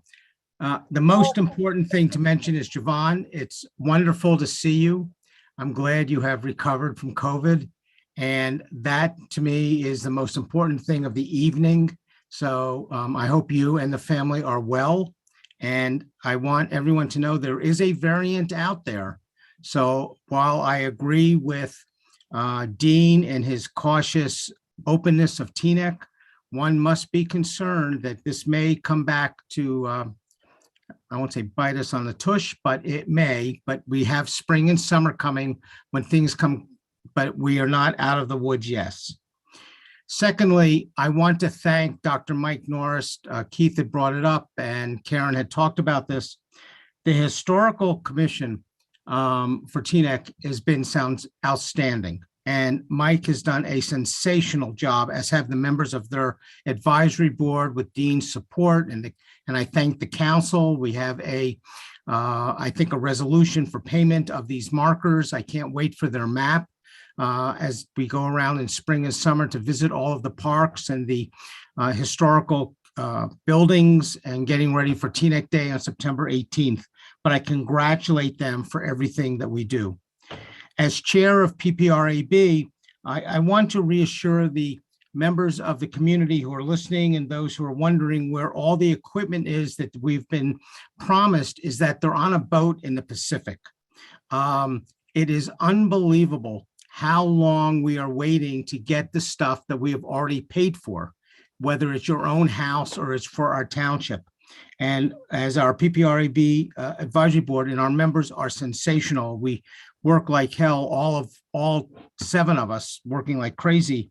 And I just want you to know, we just can't build the tables. We can't go to and build the splash pads and everything else. We are waiting for stuff and we are there for you. So if you have an issue of the parks, please feel free to email. I'm sure Township Manager Kaczynski, Township Mayor Dunleavy, or myself, and at least with me, you'll get an answer within 24 hours. So I think that's important as well. Clearly, I think I want to thank DPW for all of the work during our latest snowstorm. But I want to bring one up now as speaking as an individual. I know the elections are coming in November, and I know that there are animosities between people in our township and our council. But one should never neglect the fact of all of the time and effort that people on council and our experts are dealing and spending time at $1, if that's even that, an hour. And I am so supportive and so in awe of the amount of time that our council. Dr. Hoffman, I apologize. The 3 minutes were up. I know you have my email, good sir. Please send me an email with your comments. I think we got Joyce Giddens back. Please And unmute. Dr. Hoffman, thank you for those very kind remarks. Okay, good evening again. Hey, Blessings to Joyce. all. Hi, blessings to all, just in case my computer shuts off again. As chair of Teaneck Road Business Community Alliance, I want to read our mission statement to you. Teaneck Road Business Community Alliance advocates for North Teaneck merchants and residents working with government for the common good, promoting economic advancement while building a wholesome community. It's a beautiful thing when council can work together with merchants and with community. So I want to give you a good report. Between Fairview Avenue and West Forest Avenue, the stores, we had the ordinance changed. I think it was in 2021. I lost some time during COVID in 2020, so I think that's the right timing. With the help of Township Manager Dean Kaczynski and with the council, changes were made for the better. And traffic seems to be moving a lot better at that site than it was before. There may be a concern about the crossing of Teaneck Road at West Forest Avenue and Teaneck Road. And children come to go to the stores there for lunch or what have you. But it seems like the countdown light needs to be checked out. And I think the countdown light also needs to be checked out at Tryon Avenue and Teaneck Road as well. Councilman Pagano, you mentioned something about, let's see, what was it? How can we work with you to promote business success in Teaneck, especially on Teaneck Road? So could you let me know how we can contact you and what way we can assist? Can you hear me? What else? We're looking forward to the Teaneck Road streetscape dedication that Manager Kaczynski had mentioned to you, and we're also looking for your approval. Have a blessed evening. Thank you, Joyce. Thank you. Call in user 1.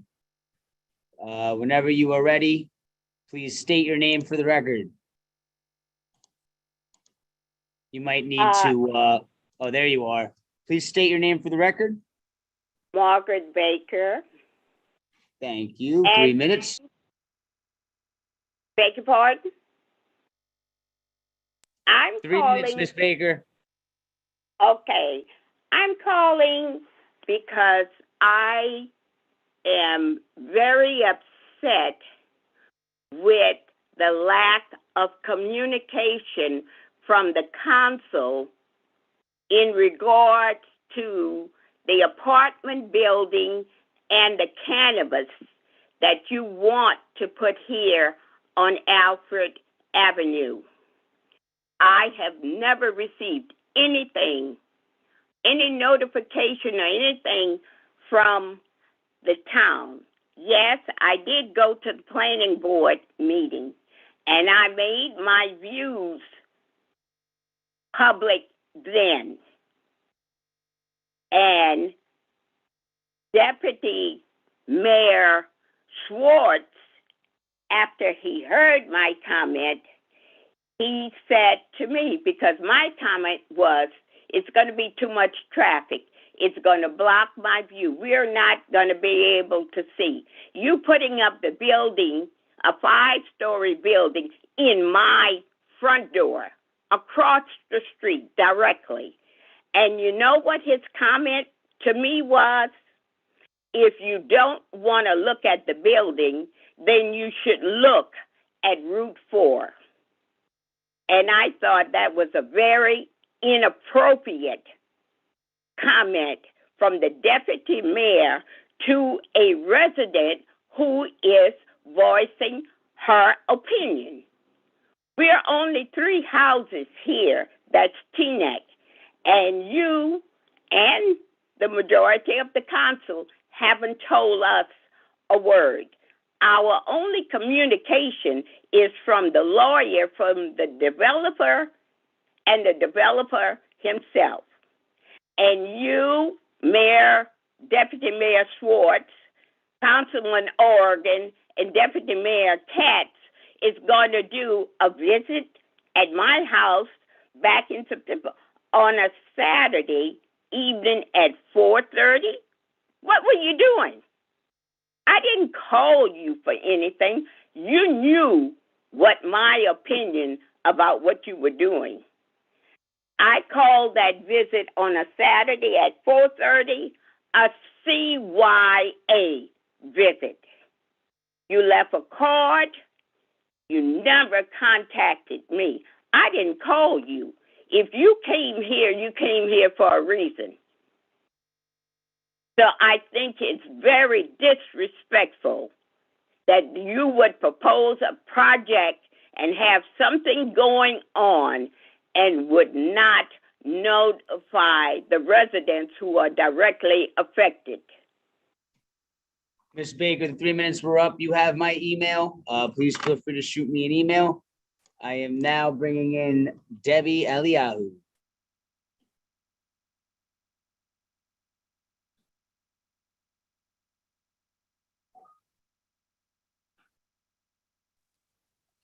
Hello, good evening. Hello. I have two rather brief comments.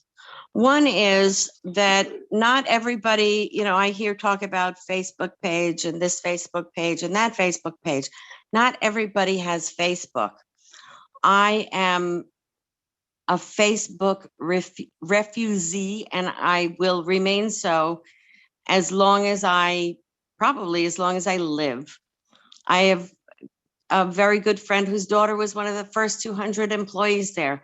And from that time on, I didn't like their privacy practices, and I will never, ever join. So I'm requesting that every official thing that gets published from TNEC maybe also be published on the township website, because some of us are never going to Facebook. So if we need to know something, please put it in another place that all of us can access. The second thing is, I would like to say something about the council and something that Dr. Hoffman said in terms of thanking the council for their time and how hard they work and how many hours they put in.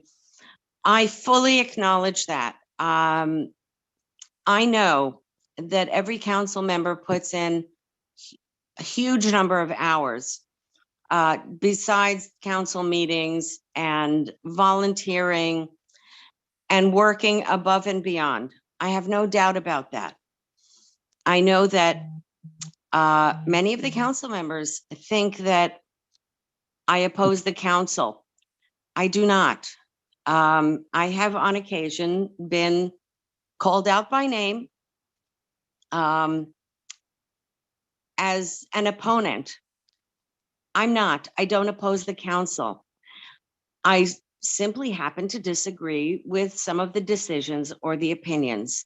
I consider that my responsibility, my right to disagree with what is said or what is voted on or what is proposed.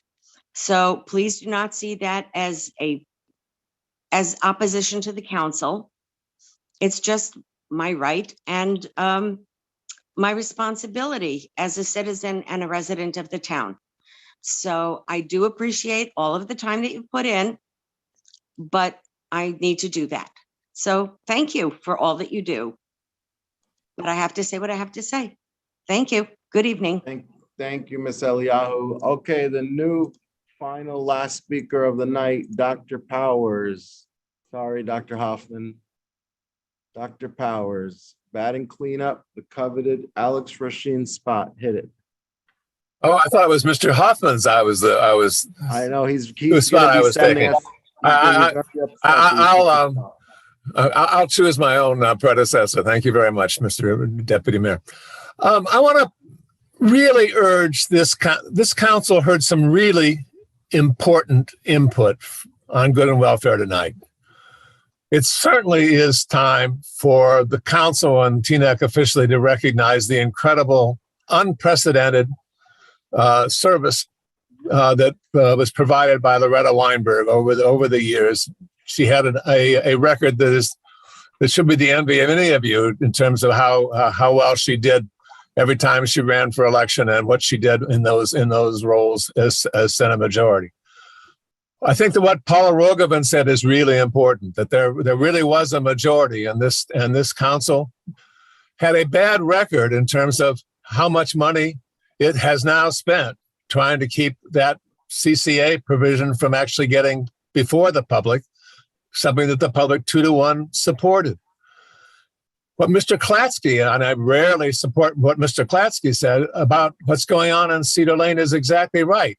We are taking a very poor route to trying to figure out how we're going to get our business districts better. And I think that the problem is that this council does not believe that the way you do development is to involve the public in a clear way at the beginning, rather than have to fight it off toward the end.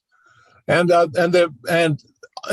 of the things that certainly you've heard from Margaret Baker, she's certainly right. And has the township paid attention to the fact that Bergenfield's now going to move a cannabis cultivation facility certainly within 200 feet of many of its residents over in the north end of Washington? It is time for this council to use the time at the end of Good and Welfare to do exactly what its ordinance says, to respond to what goes on in Good and Welfare and provide some sort of clarity about what you've heard. You get the last word. I resent the fact that none of us have the last word, but use the last word as you are required to do under ordinance. Respond to what the public has said. Thank you. Thank you, Dr. Powers. Motion to close Good and Welfare. You do not need a motion. You do not need a motion to Okay. close Good and Welfare. We're going to start from, I guess, where it's not left or right, it's now pictures on the top and bottom. So Councilman Kaplan. Thank you, Mr. Deputy Mayor. First and foremost, I want to recognize that it is Black History Month. It's very important to remember our history, as those that hear from me frequently are reminded. And I'm really happy to see that from the Martin Luther King Birthday Committee and others in town that there are so many committed to upholding that tradition. And the library does have a lot of programs, as does FDU. And as you've heard, they're on the township website, as well as various Facebook pages. To Ms. Stubbs, regarding parking permits, the town, generally speaking, does not have parking permits for specific blocks. We have resident and non-resident permits, but I am happy to chat with you about that. I took the liberty after you spoke of looking where your Penn Ave parking situation came from, and it did come from the late 60s. It might be time for a rewrite if residents there are in favor. Zohar, as the deputy mayor said, mosquitoes are a county issue. The county does go and spray based on needs. They test certain areas and then spray when virus is found. As the manager mentioned, we had the annual debt statement was put forward. Our debt as compared to other towns around us is in fact quite stellar. I had a picture of the chart. I'll just throw up on the screen if other people wish to see it. This is all the towns. Teaneck is this blue line here. Compared to other towns on an equalized basis, we are near the I believe we are at the bottom, although there are some 2021 numbers still yet to come in. So I really want to thank the manager for what he's done on that score. I did want to mention, for the benefit of the public, that SDL, which we've been promoting for a while, is on the way to the public. It's being tested. I had the privilege of testing it myself. I went and applied for a dog license, which was processed. It was put through, and I got the link, paid today, and that is absolutely done. You're going to be able to do building permits, all kinds of things with that. I want to thank Joyce Giddens and the people that have come out. The people that work in this town, from the administration to the council members to the residents, all really do work together. What Ms. Giddens had brought up regarding Tryon Ave in the past, those kinds of things don't happen by themselves. And they happen when the manager is willing to go out, meet with the residents. I want to thank Councilwoman Rice. She came out with us, and the end result is, people come together, they collaborate, they show us exactly what they want.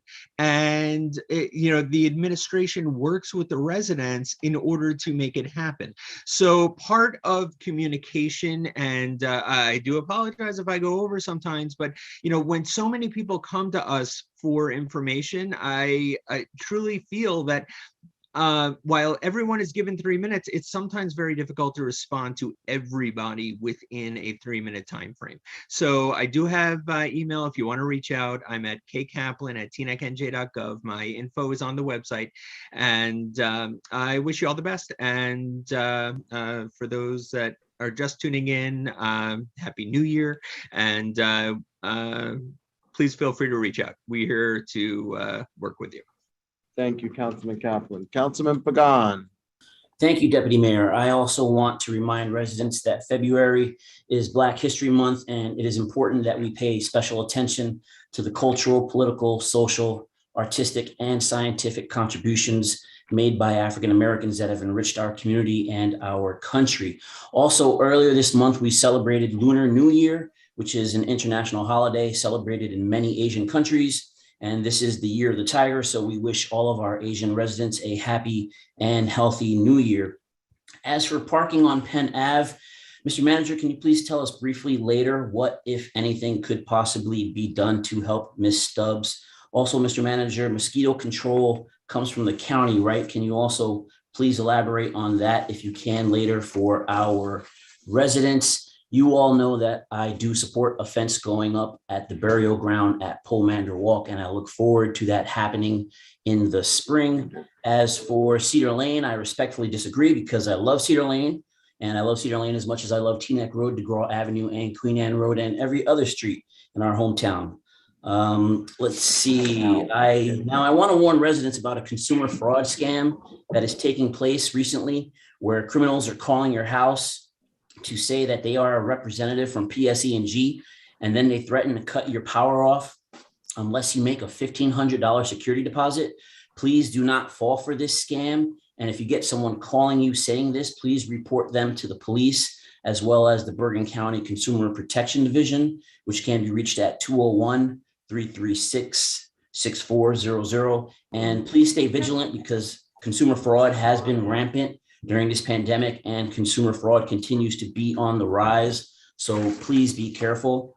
Ms. Giddens, I had trouble hearing your questions, so please feel free to call me on my cell at 201-543-7671. That's 201-543-7671, and I will help you any way that I can. And lastly, I want to thank all of our residents for participating tonight. We appreciate you being here with us. Thank you, Deputy Mayor. Thank you, Councilman Pagan. Councilmember Organ. Thank you. I want to congratulate Trayvon Romeo for his promotion to head of our DPW. Everyone did a stellar job during the last snowstorm. I'd like to let our seniors know, and everyone actually, that N95 masks are available for free, 3 per person. They were shipped to pharmacies. You just need to go in and ask for them, and hopefully that will help anybody with concerns about attending classes now. I would like to thank Dr. Hoffman for always speaking so kindly and for being so level and really boosting us up and giving us that extra push. I was at a meeting in Dean's office once and I said, why are you collecting travel mugs? And he said, I'm not collecting them. That's the coffee that Dr. Hoffman brings me every day. So thank you, Dr. Hoffman, for keeping Dean running so that the town can continue to run, but mostly thank you for your kind words. I'd like to ask the attorney, for some guidance on what we can do about offensive hate speech directed at council. I'm tired of it. It's not okay. We wouldn't tolerate it from ourselves towards anyone, and it shouldn't be allowed towards us. So I'd like to list that, Mr. Clerk, at the next meeting. And I'd like to know what the guidelines are and when we can stop the conversation, because nobody should have to listen to this over and over again, even if it's from somebody who's not fully grounded. It's not okay, and we don't tolerate that in 2022. To Mr. Klatsky, I believe that the next step in the master plan is to look at Cedar Lane, and the thought was to start developing it from Stop and Shop. So we bring people to live there, we bring them to shop, and that's how we redevelop. I'm not sure if that's ever been fully spoken about or vetted, but I think it's a conversation we should start to have, because we should be redeveloping Cedar Lane. And I think that's it. Thank you. Thank you very much, Councilmember Organ. Councilmember Rice. Thank you, Deputy Mayor. And thank you to all the residents who always call in to voice their opinions. Your voice does matter. Deputy Eliyahu, your point is well taken to use the township website. And I believe that we do try to post most information there. I'd like to encourage residents to sign up for Nixles and township communications so that they can be forwarded out to you as well. Laverne, thank you for your question about what the council has planned for our retired senator. I do personally thank her for her service and would like to work with the council in terms of what plans we may do, whether it's proclamation or perhaps community relations or any other committees that may be interested in seeing how we as a township could prepare something. Thank you, Dr. Hoffman. It is glad to be back here with council. And regarding COVID, while the mask requirements are being relaxed by our governor, I hope that people will respect those who choose to continue to wear masks, especially our seniors and those who are immune compromised. Regarding the fence, I believe that has been approved some time ago, and they were working with the company for renderings and planning budgetary funds for this. I believe that's the case. Dean can confirm that. Mrs. Baker, would like to see how we can keep you and the residents abreast of what is happening on Alfred Avenue, a timeline, and just so that you guys can be fully informed as to what's taking place in that area. Would also try to like to reiterate Happy Black History Month. We are fortunate to live in a county that celebrates with many activities and events throughout the month. Just this past Saturday, the Mayor Lizette Parker Memorial Foundation hosted its 13th annual breakfast, where it celebrated people making a difference in the community. And this year, Teaneck affiliated Dr. James Pruden, Teresa Johnston of Never Alone Again Domestic Violence Resource Center, and Yasmin El Shahad. They were all honored. Congratulations to all the awardees. And it was great to see John, Mr. Shadanian there and supporting that event as he does each year.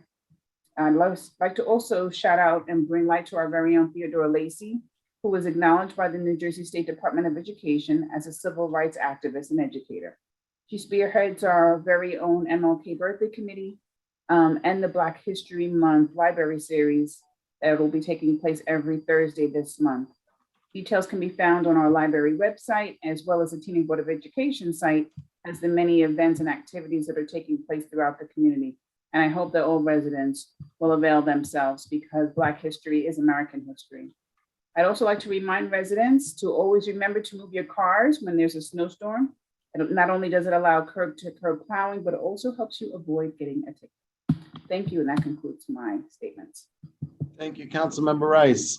Deputy Mayor Schwartz, DMS. Yes, thank you very much. On a few open items, Councilwoman Rice, if you could please add to the Community Relations Board, I think you're the liaison, about the hate speech towards council, so we can work with the Community Relations Board on that. If you could bring that to that board. Ms. Eliyahu, thank you very much. Most, if not all, of the township messages on the town's Facebook is set up for the emails. So please make sure you're signed up for those emails. And I don't think the comments that we made were directed towards you. We always appreciate your comments. And if you disagree with us, and we frequently do disagree, you always say that in a respectful manner. And I always appreciate that. Parking on Penn Avenue is handled. Dr. Power and Mr. Klatsky, thank you both for your comments as it relates to Cedar Lane and Councilwoman Organ as well.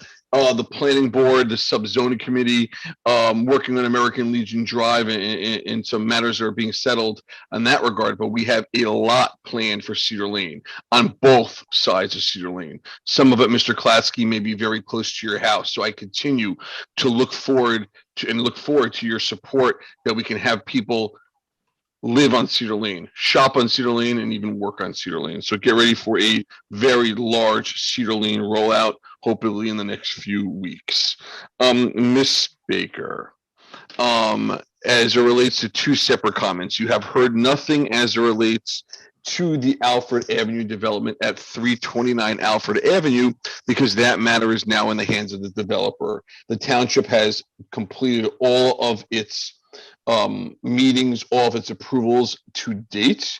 It is now on the developer side to put together their financing, to put together their permits, their plans, and submit that to the town, which will go to the building department, which will go to the planning board for a site plan, with many more inputs that we look forward to hearing from you as well. And not really following what you said about me telling you to look somewhere else. If there's a particular meeting that you feel I said something, please let me know what meeting that is. I was referring to the view of Route 4, not to the review of the apartment building.